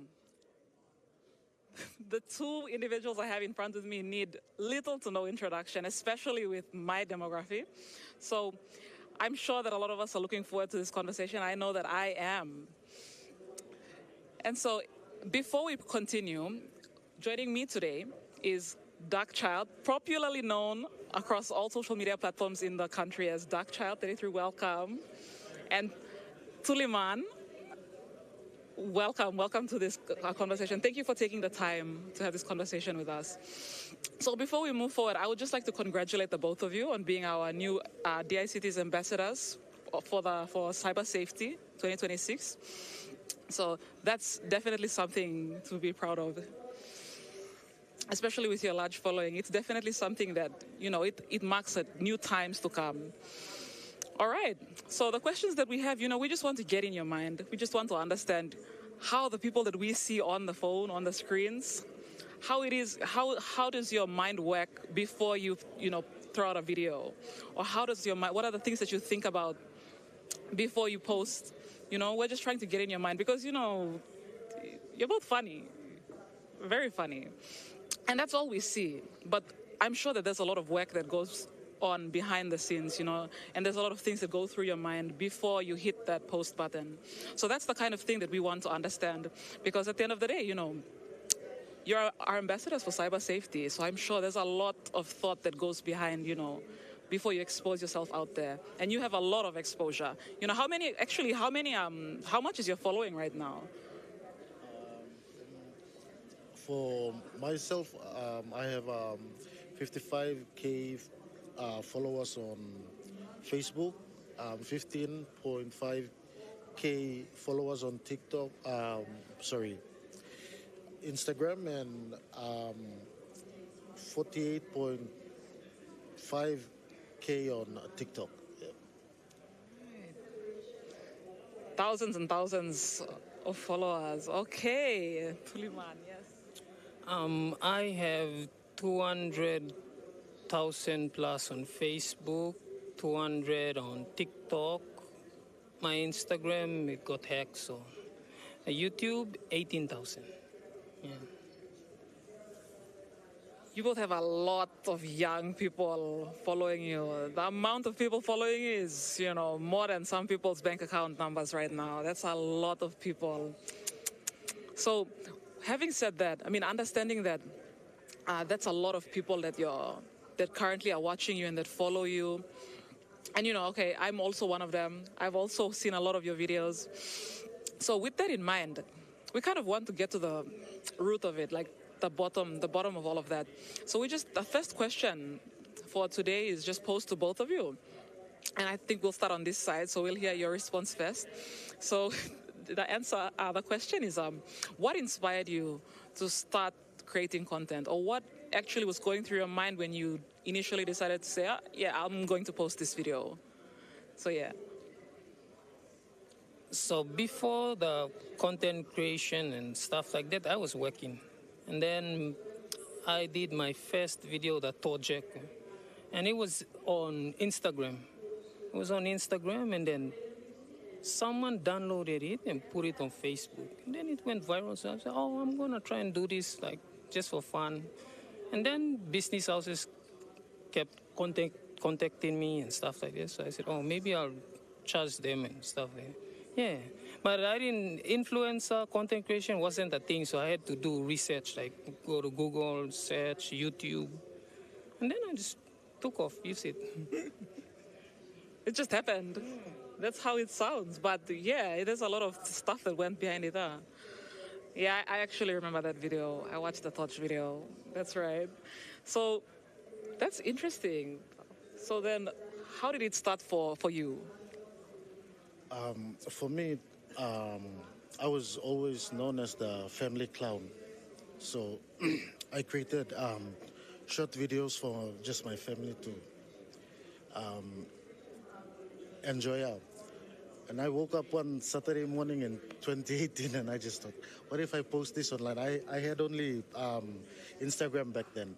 So I posted it on my Instagram and it just went viral and people were taking my contents and putting it on Facebook. And then I thought to myself, no, I should create a Facebook account for myself. And then when TikTok came in, TikTok became the, now next big platform that everybody wanted to be on. I just thought to myself, okay, I might as well create a TikTok account as well. Yeah. I didn't think that I was good at first, but then I've seen national athletes, members of parliaments, people from all walks of life. They've been like coming up to me in public or sharing my posts, and people were telling me, hey, mana sharing post to you? Oh, mana kain man sa big taman. I was again, oh, okay. Then I started from there. I didn't ask my family or what, but I saw that my family were supporting what I did. So I just went with it. Yeah, Wow. That's right. So for both of you, it kind of just happened. Like, you didn't plan for it. Content creation just became something that, you kind of like came across, kind of Sam. So then the building up question to that is that now, since we understand now what happened in the beginning, we just now want to know, when you first posted that video initially, all right, that's where you are at, and then you continued to post, when did you realize that, people are actually starting to watch my things? I'm actually getting attention. So at what point in your content creation journey did you start to notice that? So I think we'll go back to you and we'll come over to this side again. For me, it was around the time I posted the rap skit where the guy, I would be rapping and my dad would come in and yeah, for your information, that didn't happen in real life, but those kind of storytelling thing. So I just did it, and then somehow it blew up on Instagram and then TikTok, Facebook. Then it just motivated me to do more contents. It really shows you have to have creativity in this space. A lot of people will think that, you experienced that and then it happened, but it's actually something you just thought about and then you made a video about it. Oh, I'm interested to hear now, when did you realize that you were getting attention? 2020, a business in POM messaged me to do that, but all things was Mr. POM, Mr. Lalo Town. Yeah, they don't know I was in POM now. Message me to, sorry, Mr. Lalo Town. So I cannot. From then I'm looking to, I'll monetize on this. Maybe I'll charge them. Yes. was that moment. That's when you realize nothing about how, you saw the number of views go up or anything like that. Also that. We didn't plan this. Yeah, I can really see that now. We can really see that. But it just happened, and it's such a good thing that actually happened, because now you've opened this big door for everybody else, and there's a lot of people that will come after you, even though it just happened. So then, that's actually that's something that we are really looking at now. So we're trying to understand that, because, some people will think that you plan to become this kind of person. Now we know it just happened. So now that we know when you thought, or when you realized that I'm straight, people are starting to watch my videos. Now it's like, since you realize that people are watching you, now when you decide to post a video, what are some of the things that, you think about before you decide to post a video? What are some of the, are there certain things that you avoid saying or doing, or that you look to do, you make sure that you do, whether that's like time when you're editing it or when you're posting it, etc., etc. Yeah, things like that. So we'll start on this side.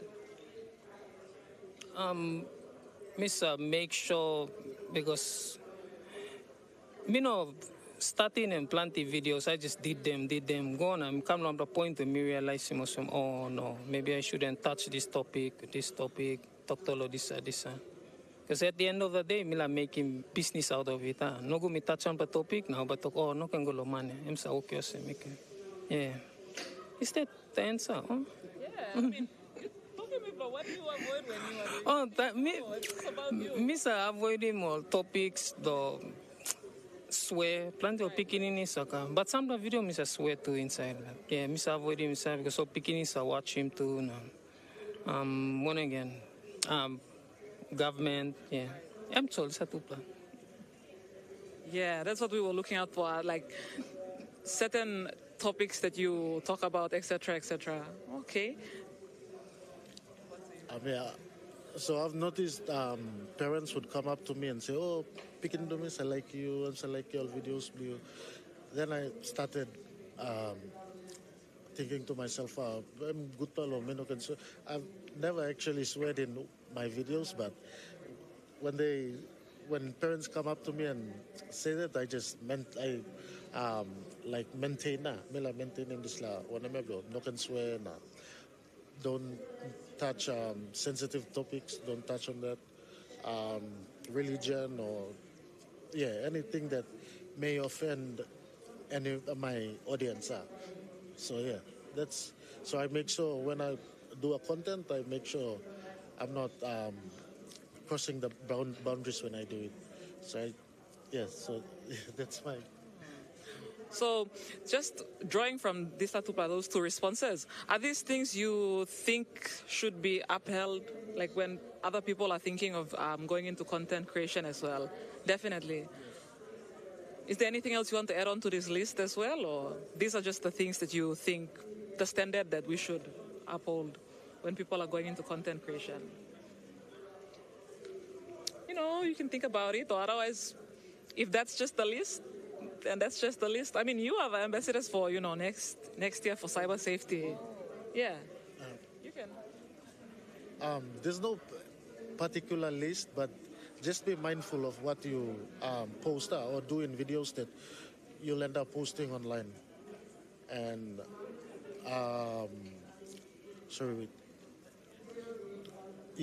just be mindful of whatever you post. Because,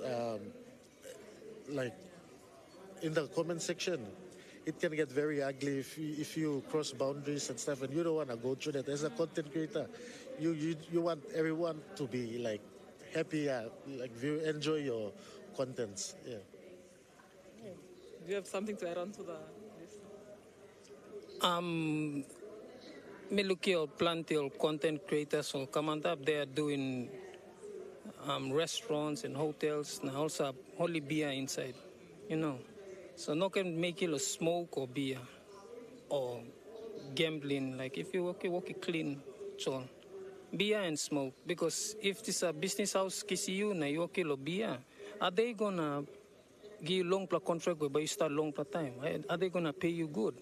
If it's a one-off deal, stock no God. You can do a hotel thing, but don't hold a beer or smoke inside. Just promote other things. Yeah, I'm sure. Thank you. So these are the things that we have to avoid if anyone is thinking of moving into content creation. On the note of content creation, and so then it's back to you again, Tuliman. So as I mentioned to you before, there's a lot of curiosity around this film of yours as well. So we moved from content creation as well into the film that you were part of. So just really briefly, if you could just kind of touch on how it is that you moved from content creation to advancing into that film. And what were the steps that you took moving into, being involved in that film? The director, Rama Nata, messaged me and told him, I'm a comedian right now. You like kissing me or playing a part. Then I was thinking no, me talk no. I actually ignored him for how much months. And then me meet him again, Lo Hilton. I'm talk, me sit down, me talk, but me come. I went on board. I'm such a comedian. And talk. Should I go into this? Or then me thinking, but me try and go inside the film industry. Since film industry, I could grow up, build up the. So I just said yes. Let me go inside. So it's a new thing, new experience. I'm used to filming me yet. That's okay. Maybe go inside and crew, cast, set up, lights, everything. I was nervous, but me not show him. I'm sure that you didn't show it. That's the kind of confidence that you actually show in your videos and that we can see. So then it kind of makes a lot of us curious. I mean, we have this summit, the Digital Transformation Summit by DICT, and you can see that there's a lot of people working hard for this digital future that we are trying to go towards. So then now it's kind of like, from where we are sitting, you can see so many different companies are here. Is there any initiative particularly that you saw or you learned about or you had here at this summit that would probably kind of encourage you as a content creator? Anything at all that you had or anything at all that you saw during this summit from anyone? Yeah. Like, for example, a lot of people that are here are encouraged by the Service Pass initiative, or they hear about this, they're encouraged about this, and that's like we're moving into e-government. Okay, that's more those people on that side over there. So on this end, content creation, is there anything here that you've seen that could potentially help your sector where you are? Like, is there an initiative that you had that contributes to kind of making content creation safer? If you did, if you came across that at all throughout this summit. We'll start on this side.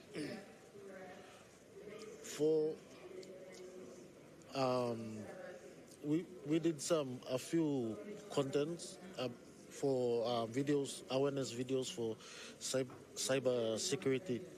I don't know if they already edit or on the big screens, but yeah, and we learned a lot from DICT as well, from on how to keep your account safe, how to the process of reporting cyber crime activities and stuff, and the penalties you face when you commit a cyber crime. So we've actually learned a lot during our time with DICT. Yeah. So DICT, it sounds like they have definitely kind of enhanced what you know about the content creation space. Can you also say the same as well? Or do you also agree with him that you also learned the same things during that? Maybe one more try to involve him all skits where it's funny, but by looking at it, like cybersecurity, cyberbullying, editing more videos online. Yeah. But making it a funny way, we all laugh, but then we look at it, I'm true. Me broke it low as a kind. Yeah. So you're educating people. I'm sure that's the key word. I think that all of us are looking for. Yeah, educating. Yeah, that's actually what I wanted to know, whether that's where you are looking, because again, you have this large base following that me must stop inside of this like one of those thousands as well. I actually am. So there's so many people. So I think that's probably why that's where the interest is for the ICT and everyone else here. They just want to know how it is that we can, the people that are not at this summit, what and how can they learn from people that have, a wider coverage outside of the summit. So that's really good. So then now, building off of what you said and the kind of precautions that both of you take when you are content creating, now there's that big question that I've seen you speak a lot about on LinkedIn, the subject of monetizing the content that you put out there.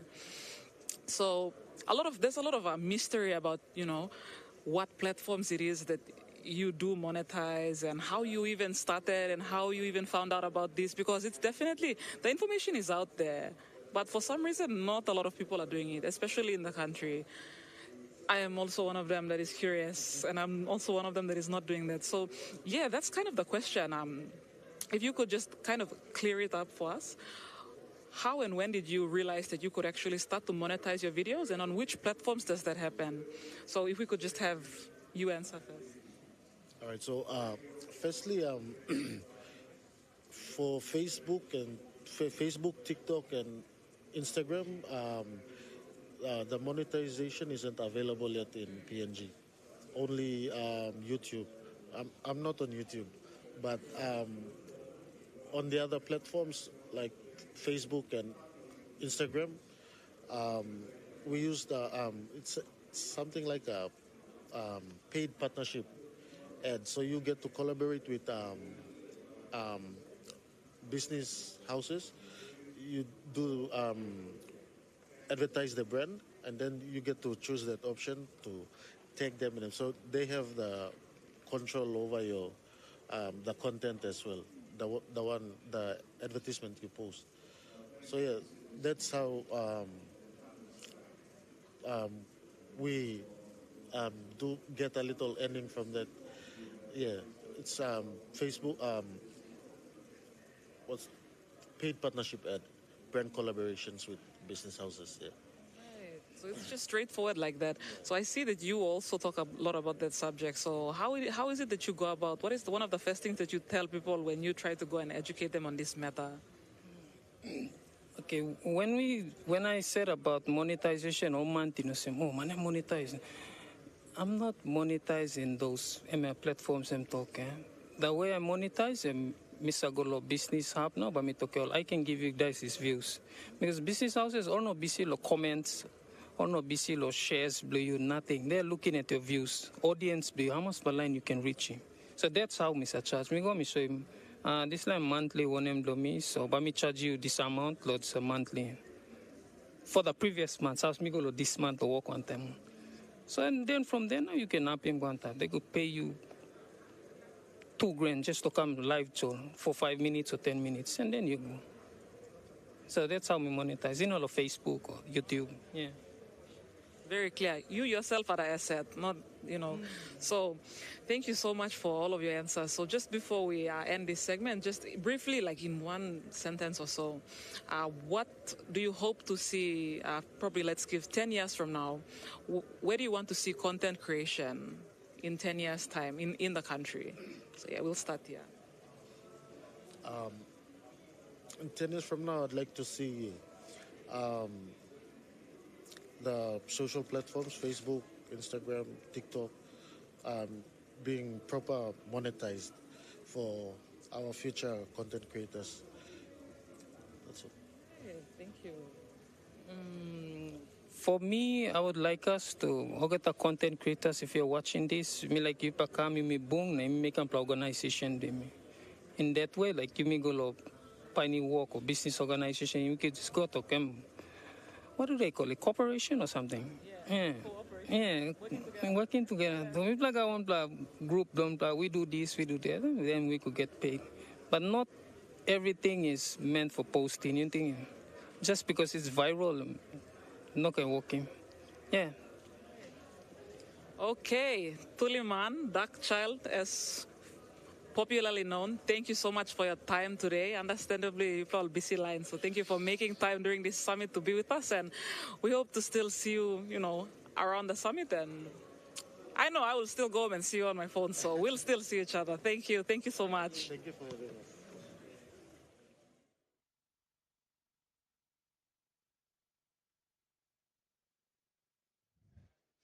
content creation, a fairly new space. It's definitely something that we had the privilege of hearing about yesterday. And as you could tell, we definitely enjoyed that conversation. It was definitely a big step away from all of these big picture things that we were talking about, policy, infrastructure, et cetera, et cetera.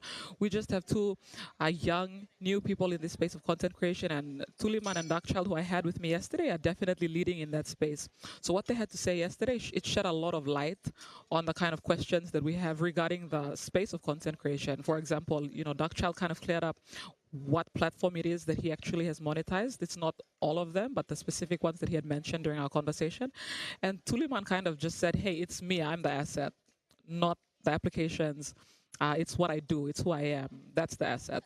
So yeah, these are the kinds of new information that we came across yesterday, and we laughed about a lot of things, and they're comedians, et cetera, et cetera. So it's them themselves that are the asset. That's the main underlying thing, and they do it in such a way where it's appropriate for the time and age that we are currently at in our country. So lots of new insight in that conversation.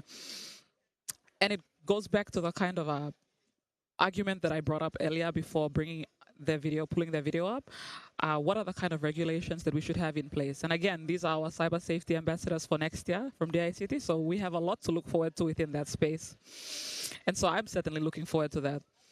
So yeah, just jumping from that space of content creation, we now look to new agreements, new partnerships between different groups of people. One such that we witnessed today between NewPay and DICT. So the next conversation that we'll have is between my co-host Isaac and the CEO for NewPay, James English. So we look forward to kind of hearing what's going on there, what's going on with that new agreement that we witnessed today. And it definitely paints this new perspective for the kind of agreements that we can look forward to after this summit and the following years that we have. So yeah, we'll have a look at that.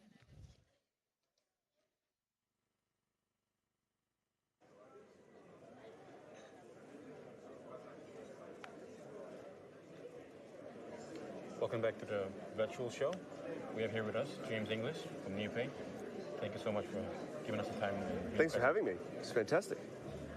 Well, I just got a couple of questions. And firstly, before I begin, congratulations on your MOU with DICT. Thank you very much. Yeah, it's a very great deal, and I guess we're going to see a lot of changes and happening in the past few, in the oncoming days or weeks, years. Really, it's the formalization of conversations and work that we've been doing with DICT for the last better part of 4 or 5 years now.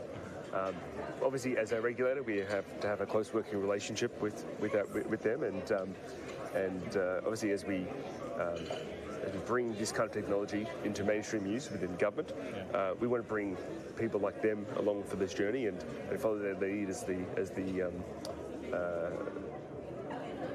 the ones that are effectively responsible for guiding the hand of digital adoption within government in this country. So, well, thank you. So the MOU, it's been, I guess, long, and it's finally here. So it is finally here. We spoke a while ago about it. We did. And really didn't go into it as you said it needed to be formalized before we started talking, which is the right way to go about it. Well, it's a good rule in life. You never announce things that, don't count your chickens until they've hatched. Exactly. But in essence, effectively, it's a formalization of work between ourselves and the department around sharing insights on the adoption of AI for mission-critical government workloads. So, by way of background, we started using AI with government years ago for matching of payments with our other agency partners. But we brought an interesting concept into play with immigration, ICSA, earlier this year in April. To basically help alleviate the load for processing of documents within that agency itself. And so to date, we've already processed over 150,000 documents for immigration, between 500 and 1,000 documents a day, and saved tens of thousands of man hours in the process.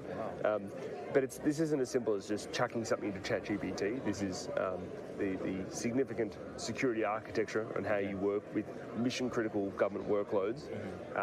For generative AI is something that we've been able to harness effectively, and doing that with Department of ICT moving forward, hopefully for the rest of government. Well, awesome. That is very insightful. So, the partnership with the ICT, I'm sure you guys are trying to, I guess, streamline those governmental services. Correct. Integrate with the Service Plus platform, and I guess going from there. My question is, going forward, what are the other platforms or services that you guys want to actually streamline? We have Service Plus, Service Wallet, but is there any, talk about going into the e-health? Well, again, you have your core kind of DPIs that is held within the agency. So you've used a couple of examples, Service Wallet, Pass, etc. And that's working obviously directly with the Department of ICT themselves. Taking a step back and looking at the way we've done things with government, we've never come out with this idea of a whole of government something, because I don't think that's how you can actually solve these challenges in PNG. You need to work with these agencies, find out what they need, and develop a solution that's tailored to their needs.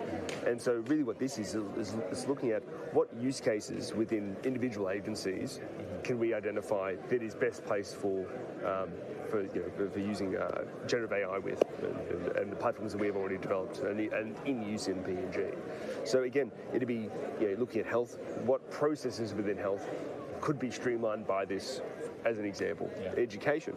We heard the governor this morning talking about some of the challenges around education and whatnot in that space, and we are already doing work in education with the PI program with DFAT through APT Associates at the moment, and actually dealing with some of the challenges that he spoke about this morning. AI has its place in government use, but it has to be sustainable, it has to be secure, and that's really what gets down to the core of it.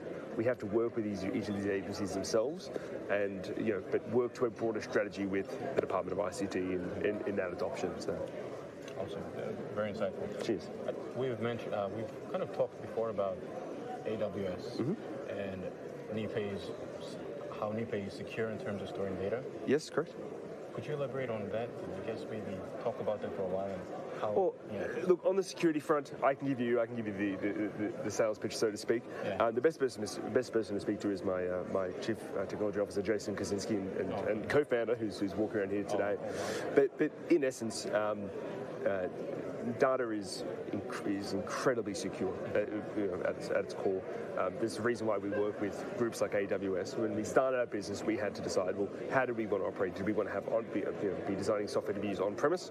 Did we want to be designing software that would be used in cloud? What kind of cloud do we want to use? There's a reason why we've taken that approach to go with the world's largest provider in this space, and it's working with a group that also wants to work in country as well.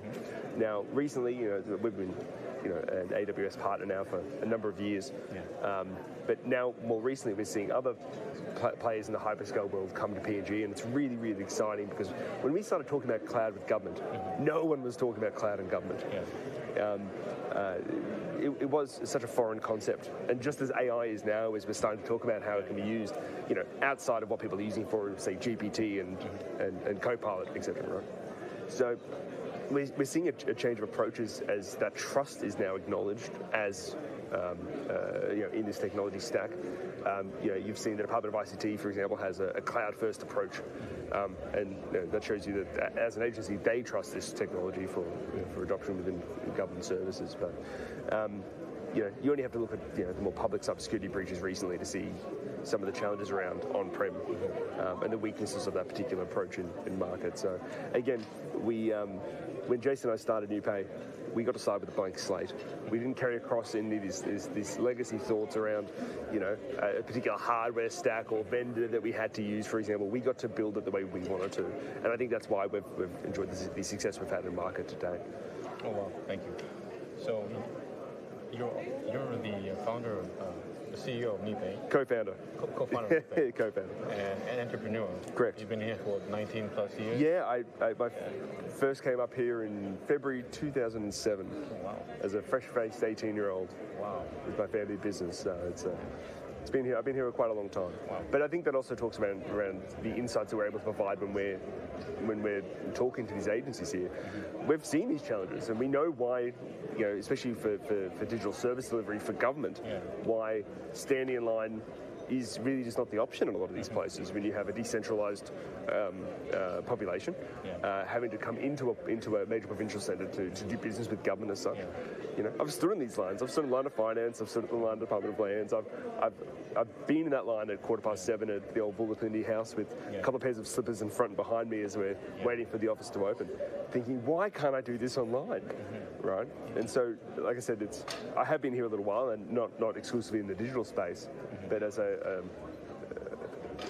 from the start, we've always been asking ourselves, why couldn't this be done digitally? Why couldn't we do these processes online? And just got to be proud to be part of the digital transformation journey of a country. Well, thank you.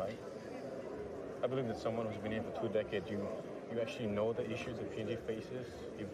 To the extent that I could. To the extent that you could, yeah. It's pretty interesting.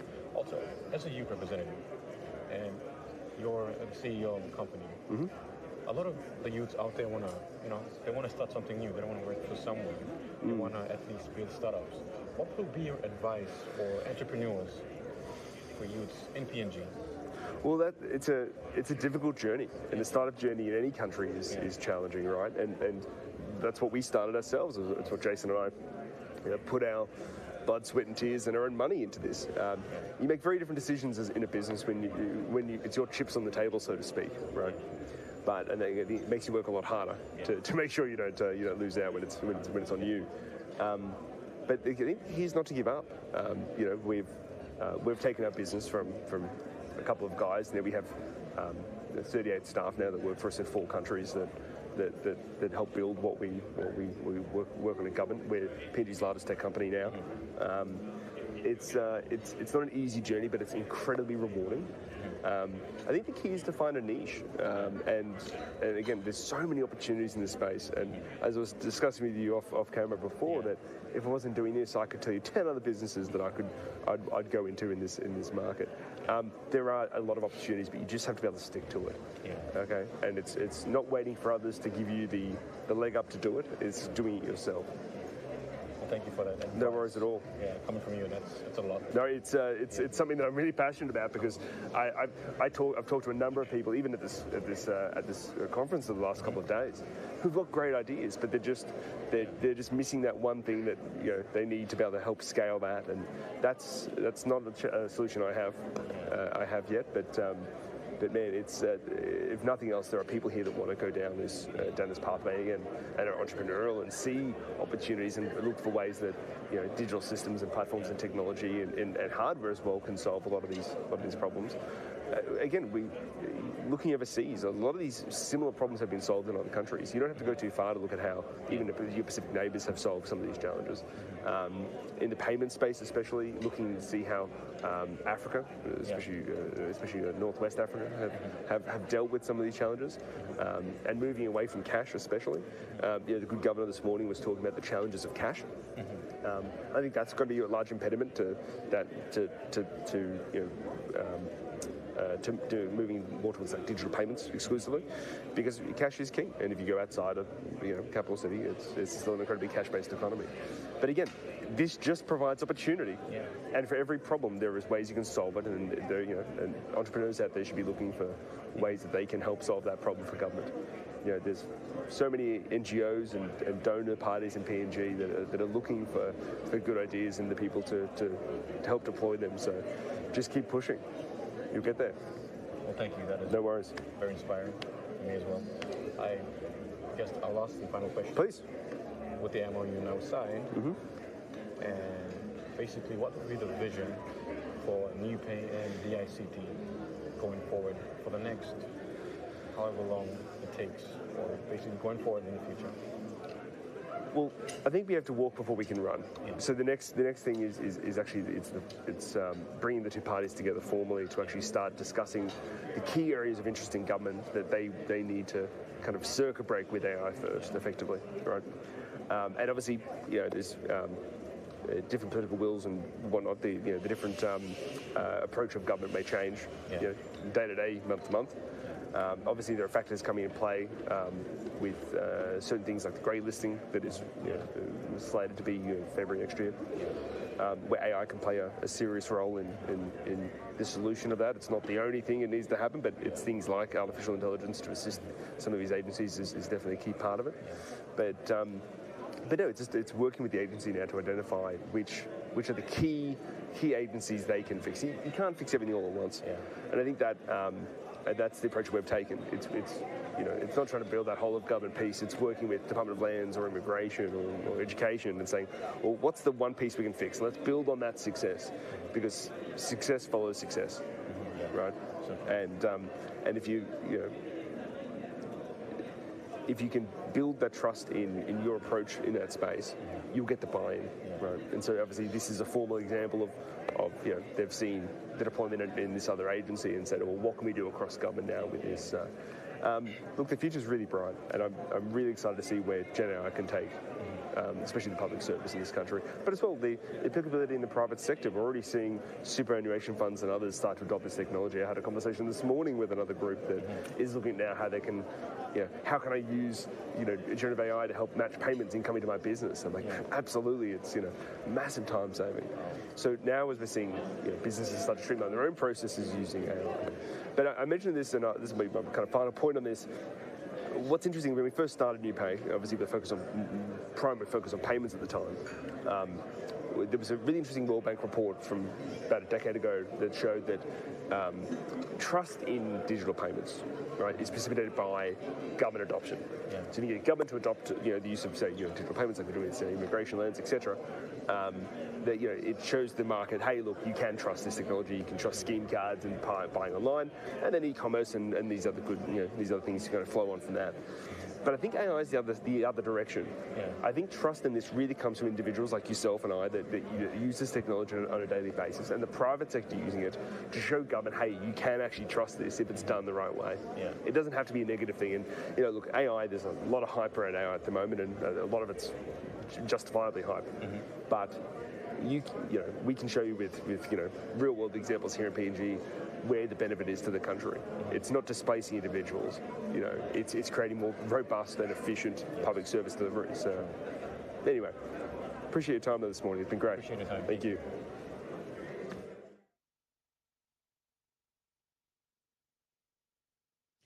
Definitely exciting times ahead for not only the ICT and NewPay, but that also means exciting times ahead for the country as a whole, especially with our journey to digitally transform the entire nation. So you've heard from that conversation that we just took a look at. Mr. Inglis, as CEO of NewPay, he has quite some years of experience within the country. He's very much familiar with the kind of problems that the country faces.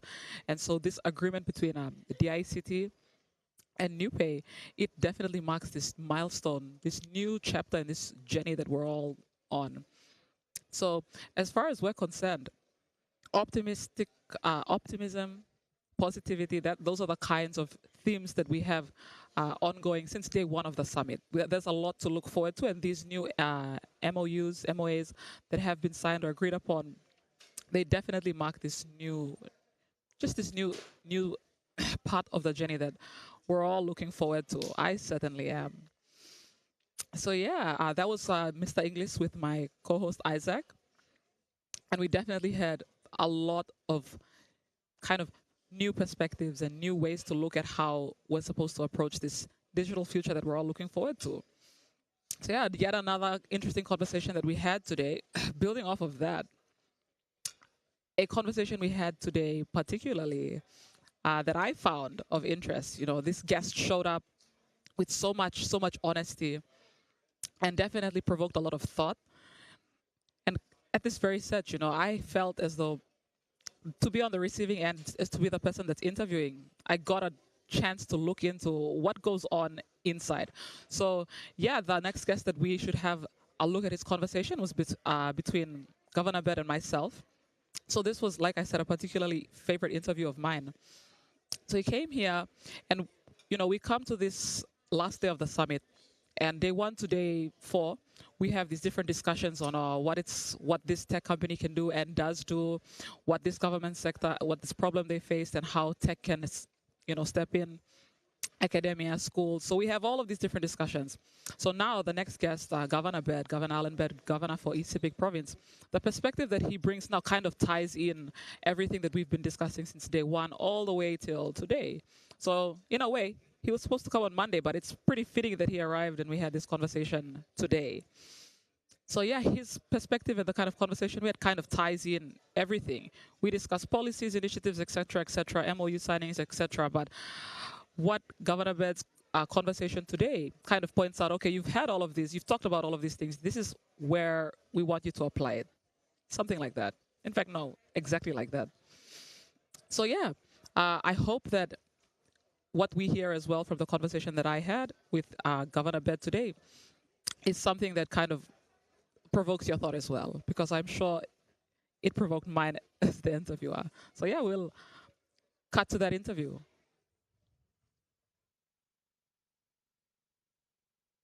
Good morning, everyone. Day 4 of the digital DTS, the Digital Transformational Summit 2025. So we've reached the final day of our summit, and the energy in here is amazing.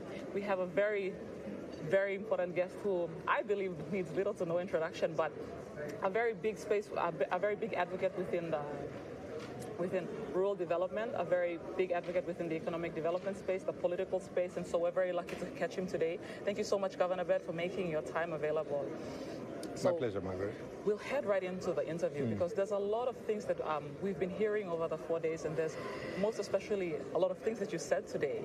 And it really it gives a new perspective to the way that we see, not only because we hear so many technical things, you know, you have this fiber cable here, you have this policy here, and then we have you coming in and saying, well, this is how that can be applied. So that's the real world perspective that you've brought to the discussion today. I believe you're aware that that would have had to be had on Monday, and then so you were just informed, and now you're here on the final day. Yeah. So it's really good to have that. It actually makes sense because you're wrapping it all up now. So on that note, you mentioned how having Starlink, for example, technologies like Starlink available in your province, for example, how that would be such an asset, so important. As you've made an example of how it would within the education division, health, etc., because of the nature of how Starlink is. So technology like that, but it's been delayed, as you've mentioned, and as we all know, for many reasons. So what do you think actually is the mindset that the country has, the Papua New Guineans have, both young and old, with regard to embracing new technology? Well, first of all, I think young Papua New Guineans and Papua New Guineans who are not in the government space are much more willing to adopt new technologies, to be innovative. I think government is like a closed system. It protects itself and it protects the status quo. So you've got a lot of players in government who are unwilling to, I guess, be innovative and to embrace new ways of doing things. You see, for me, technology just provides a different option. You know, I mean, moving from paper to paperless, you know, to the digital age. And for me, it's also like, whether we like it or not, Papua New Guinea is a very corrupt country. And we're a poor country in terms of how we deploy our financial resources. So technology can actually make us better in terms of how we are utilizing resources. You know, the example I used there, you know, a lot of my people in East Sepik, they say, Governor, you need to spend more money on education. And I say, well, we're spending 60% of our budget on education already. How much more should I be spending? The national government only spends 18% of its budget of the annual budget on education, but in East Sepik's case, it's 60%.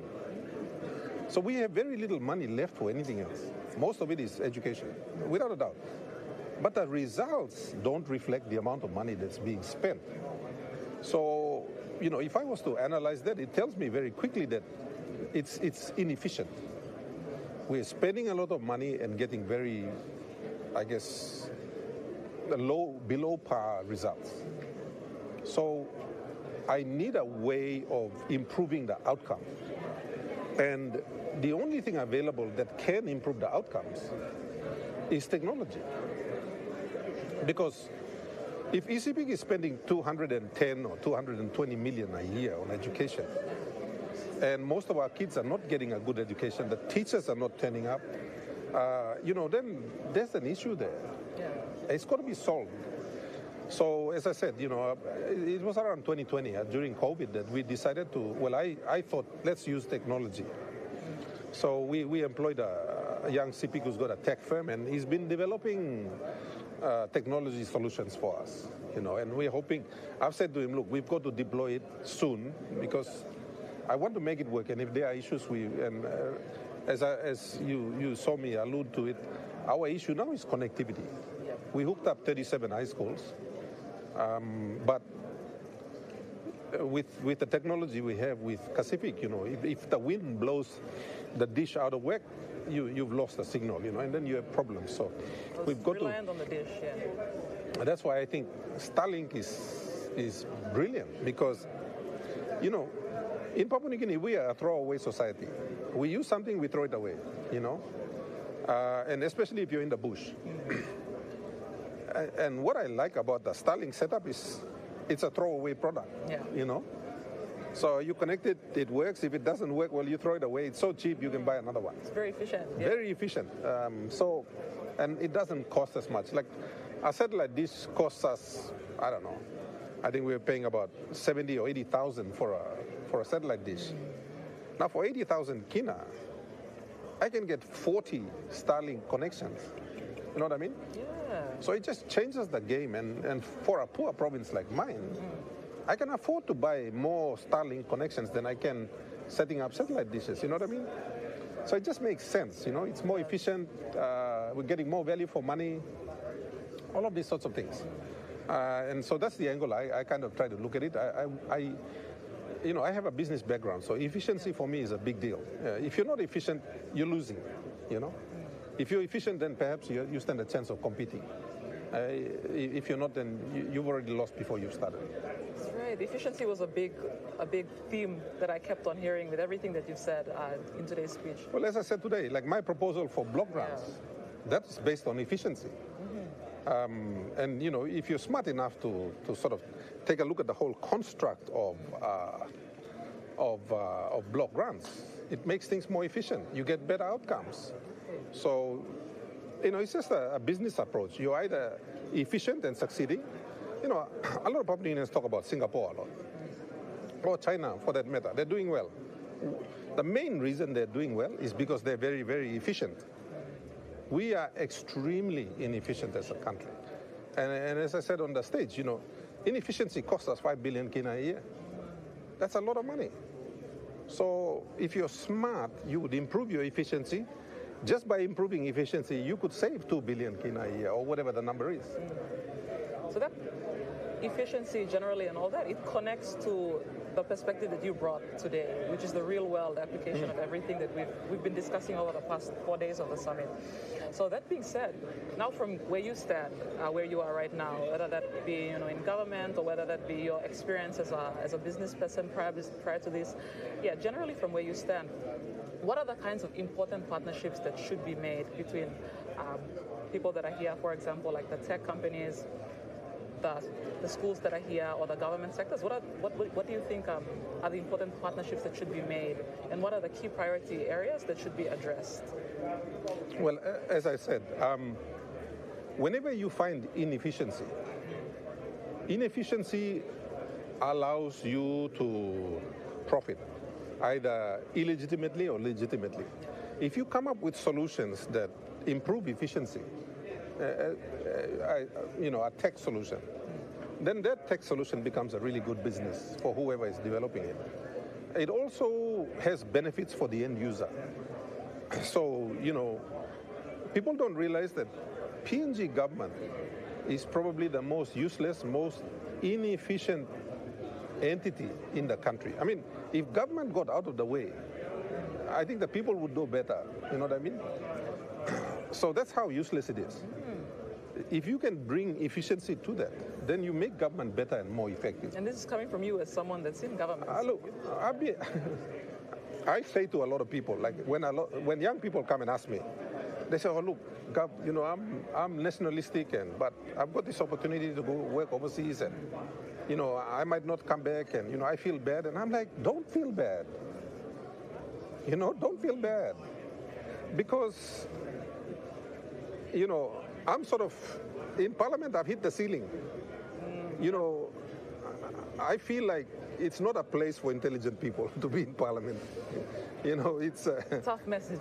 Yeah. So, and I want to get out. Yeah. I actually want to quit and leave because I'm like, my brain can't handle this anymore. But you know, that's the problem. We are limited by the level of intelligence that manages all of us. And at the moment, it's not a very high level of intelligence, unfortunately. So that sets a cap. But I think with technology, you can leapfrog, you can jump over obstacles. And that's the reason why I'm keen on it. I don't understand a lot of the technical jargon, but you know, I see a problem here and I see a solution here. And so I say to one of these tech people, can you bridge that? You know, here's the problem, here's a solution. Can you work that? And that to me, I think is going to be the way forward. So if you're in a tech business, solve a real world problem, you know? And especially in PNG, there's a lot of them. You know, connecting farmers to markets, or you know, linking up rural people. And you know, like that's why I said, like with Starlink, I could buy, I've got 667 wards. I could buy 667 Starlink terminals tomorrow, and every single one of my wards would be connected. You know what I mean? This is with the kind of finances available. You could... with my current finances, yeah. So affordability... I could do that tomorrow if they said yes to Starlink. Right. And I could connect all of my people up, including my schools, my health people, my, you know, and everybody would be connected, and it would eliminate the need for them to spend money to travel. You only travel if you need to. So it helps them to save money. It makes them better. They become more efficient, you know, and I think the benefits far outweigh any potential negative impact that people might perceive. Yeah. So the kind of barriers that we have right now, from what I'm hearing now, is just bureaucratic. It's nothing to do with, you know... No, it's stupidity. Yeah. I wouldn't... bureaucracy is just a convenient excuse, you know. Blame it on a third party. You know, Tokpisina, if you cut yourself with a knife, in Tokpisin, by talk, hey, knife cut me. Yeah. But, you know, the knife didn't actually, you know, bring itself to you. There was a hand. The English is, oh, I cut myself. The pidgin is knife cutting me. We reverse the responsibility. So it's our entire mentality. So when you come to, say, like the question you just asked, it's not bureaucracy. It's just incompetence and stupidity. And we like to put I guess, a neutral cover over it and say it's bureaucracy. It isn't. So we have a very honest perspective today, yeah. I'm at a point now where I don't sugarcoat things anymore. We are glad to hear that. So yeah, that actually leads into our last question, just before we close off this conversation. Now it's kind of like we're looking into the future kind of question, yeah, which is the whole point of the summit as well, digital future. So from where you stand and your perspective, let's say 10 years on, that kind of time frame, what kind of a digital future or digitized future would you look forward to? And in what space would you want to see the country leading in? And currently, how do you think younger Papua New Guineans can contribute to that future that you have in your mind? Well, first of all, I think the uptake of technology by young Papua New Guineans is incredible. It's unprecedented. So, and therein lies that opportunity. I think young Papua New Guineans are much more unlimited in their thinking. I mean, and they're more bold, they're brave, they're embracing the technology and in many instances moving with it. So I think the future, and you know, you look at the recent census, more than 50% of Papua New Guineans are under the age of 22. So the people that are causing problems for the young people are my age. We're the problem. We're not the solution. We're the problem. So I think the young people are going to figure out at some point, and whether they do it the right way or the wrong way, I think they're going to take control of their own future. And I think the digital age that we see is going to very much be a part of the future of young Papua New Guineans. I have no doubt about it. Simply because of the ease with which, I mean, I see young Papua New Guineans, you know, what do I use my mobile phone for? Well, you know, I post stuff on Facebook, so I go and check there. I might write my speeches on it, and I take notes, and you know, I do certain things on it, and then I use it as a phone. I use it as a communication. I use it more as a communication medium than anything else. Young people use it for more things than I do. And you know, for people my age, I'm one of the smarter ones, you know. And yet, I don't use, like I use Excel spreadsheets more than I use, you know, stuff, anything else that's out there. So this is, for me, you know, when I look at how young people are using more of what's available in the digital space than people my age, even for me, it tells me that their ability to embrace and utilize technology is already there. I think our young people are already there. They just have to figure out how to sort of deploy it more constructively for them. And I think that's where we have to do the work in terms of, for example, and you know, we haven't even brought any legislation to Parliament yet. I mean, we did bring one on cyber bullying and whatever, and members of Parliament are using it, as opposed to the public that actually need it. So these are some of the things that we need to do a lot more work on in terms of providing some guardrails around how people use technology going forward. And as I said, we're slow. We haven't done any work there as members of Parliament and whatever not. But I don't think that's going to stop young people.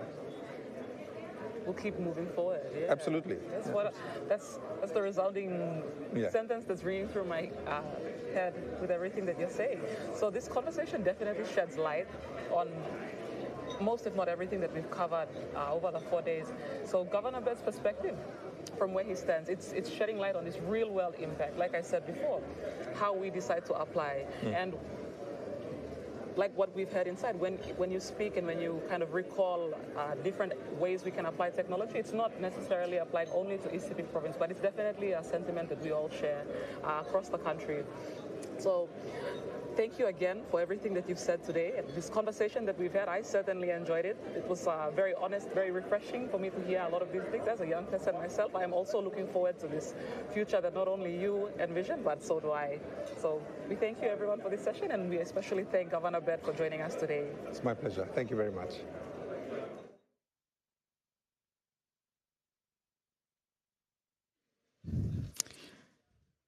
And that brings our day 4 of the Digital Transformational Summit 2025 to its very end. So we've seen many different people. We've had many different people come on and have conversations with both myself and my co-host Isaac, and as well with our main host, Mr. Doveri Henao, who is not here today, but he has had a lot of great conversations as well with many of the people that came for the summit, whether it be the government sector, tech companies, et cetera, et cetera. So yeah, we're just feeling a little, there's so many things to wrap our heads around, because there's so many conversations on innovation, so many conversations on the future, and that's what we're all looking forward to.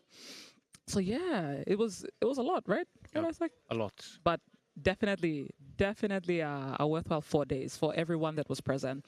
So yeah, if we could just look over day one. Day one was all about revisiting that vision that everyone has, you know. So we had many speakers come and talk about what it means to have a summit like this, what it means to continue to have conversation around digital transformation. So that was all about what day one was. So then we moved to day 2. Day 2 is all about everyone coming to the same table to have the conversation. You know, you have people from schools, government sectors, from large tech companies overseas and both in the country, all coming together. So they're sitting at this huge table, and I know I enjoy talking to a lot of them.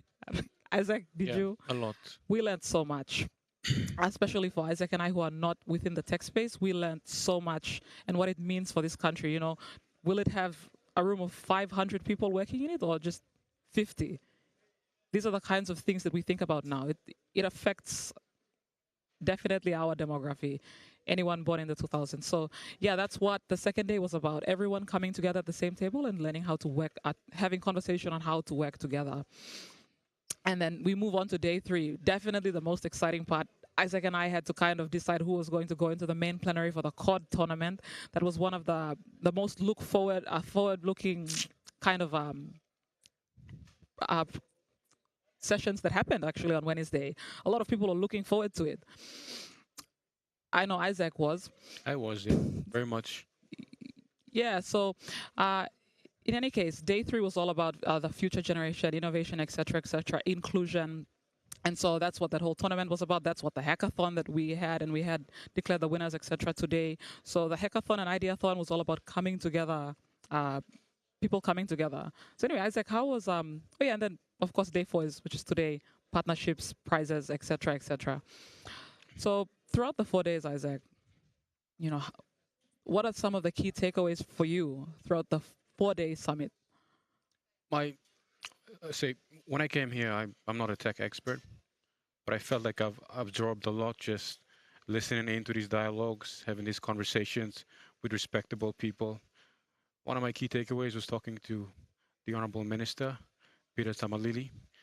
He added a lot of context. He was genuinely interested in the questions that I asked, and he gave a lot of examples and basically did answer most of the questions that I posed from a youth perspective and from, let's say, the PNG perspective. And then I talked with experts in tech. Oh. I had the privilege of talking to Mr. Jesse Sequeira, who emphasized the need for collaboration, because if you want to push PNG forward into the digital era, you need government departments to collaborate, share data, and so you have it's interoperable. Interoperability is the key theme here, making systems talk to each other that don't talk. And that's where we had MuleSoft come in. Troy Bell from MuleSoft, he was really generous with his time too, and we were really engaged in the conversations on how MuleSoft can come in and make, and so these tech silos, or data silos that Jesse Sequeira has emphasized, we have MuleSoft, who really explained on how his company could come in and breach that gap, basically making systems that don't talk to each other normally start to communicate. And then I spoke with several other young people such as myself, and I asked them about their visions and what they wanted to do and their ideas, why they were here. And they basically wanted to tune in because they were interested. They were curious about the transformation and where PNG was heading. And so they had really innovative ideas. And then these people have experiences of their own and the problems that we face. And so their ideas are really context-based within PNG. Yeah, like they know what they're And so it's very about. practical, yeah. And that's why we have these events, to host them, to bring young minds together, young innovative minds together, to have the Ideathon, the Hackathon. And it's not just a competition for who has the brightest idea, but it's a competition for who can actually lead PNG forward. Because, well, young people, we don't just have to inherit the systems that are already there. We want to inherit, but also innovate, improve. And that's why it is imperative that young people should dial in, tune into these conversations that we're having now. And I also had the privilege of talking to David Tekwe. He talked about young people, and he emphasized the word or the meaning of compartmentalization. And when you have when you're online, data lives forever. Whatever you upload there stays forever. And so it's good to compartmentalize, to have not more than a lot of Gmail accounts, to keep your data protected, not to put a lot online, because there are people out there, there are people that are malicious that could use that data and that could try to create illicit content and explicit content. And that's what he emphasized on, to be safe online. Safety is a key thing, because if we're in the transformation era. Yeah, we want to get digitalized. We're transiting. But then there are also challenges that come with that. And these challenges, we have hacking. Mr. David Tekwe also emphasized that hacking is there, but it's a result of our transformation. Every country has faced this issue. It's a global issue. Hacking is not just limited in to Papua us. New Guinea. So we must try to innovate ideas and solutions and come up with better barriers to stop these. And I guess from a youth perspective, it really broadens my understanding. And like I said, I came in here with not a lot of tech background. But these things really made me, or shed a lot of light on the things that I wasn't aware of. Definitely. And so day 4, we have Mr. Ronald from Unitech, who came by. He really talked about how he wanted to improve his system, and he's been here for 39 years, longer than we've been around. And he really talked about how they wanted to streamline the services at universities, basically integrating these service bus systems within their system, because we have long lines. UPNG, I know, it has a lot of long lines when it comes to registration. It's something that I dread going back to, if I am to go back and continue that year. I don't want to go through long lines there. But it's just that these events, they host collaboration. They bring bright minds from each different organizations together. And then he really emphasized, Mr. Ronald, he really emphasized on how he wanted to collaborate with these other tech agencies that are present here and streamline these services, and which is really good, because these are the type of things that we should do, that universities should do to, I guess, bring forth the digital transformation. Yeah. And as a youth myself, I'm very optimistic about the future we have. If we have young people here that are collaborating, if we have agencies, if we have tech companies, we have governmental heads coming together to collaborate to bring forth the digital transformation, it really gives me optimism. It gives me a sense of safety and a sense of, I guess, having the vision, having the idea that if I were to graduate within the next few years, these services are already in place and they streamline everything, making it safer, transparent, and easier, because data transformation or digital transformation is inevitable. We must not fall behind. We must collaborate and continue progressing. Thank you. No, thank you, Isaac. That really wrapped up the 4 days really well. But yeah, thank you so much for your insight, Isaac, because I share the exact same sentiments. I've learned so much too over the course of the 4 days, and I am looking forward to what comes out after, with all the partnerships and everything that we've seen and so many initiatives launched, et cetera, et cetera. So, yep, right there with you, Isaac. Great wrapping up of the 4 days. So with that, it's been a great day 1, 2, 3, 4 of the Digital Transformation Summit here by DICT 2025. It's notable that this year we had the largest turnout for the summit. So that's definitely something for us to be proud of. And we hope that next year, that record just keeps breaking. We need more and more people at these kind of conversations. So with that, it's been a great journey with you all. Especially great for myself and my co-host to have been essentially your hosts for the virtual show. It's definitely a first for us, and we hope that it's just only the beginning of what's to come for the next summits. So yeah, that being said, we'd like to just extend a word of thanks to our sponsors, especially the sponsors for the Digital Transformational Summit 2025. Not forgetting major thanks to Secretary Stephen Matainaho for everything. So the beginning, thank you to the Secretary, thank you to Honorable Peter Tiamalele, the Acting Minister for ICT, and of course, Prime Minister James Marape. So we thank you. We thank these 3 people, and we thank everyone that contributed to, the pulling off of this amazing summit. And we look forward to the Digital Transformational Summit or the DICT Summit 2026. So thank you.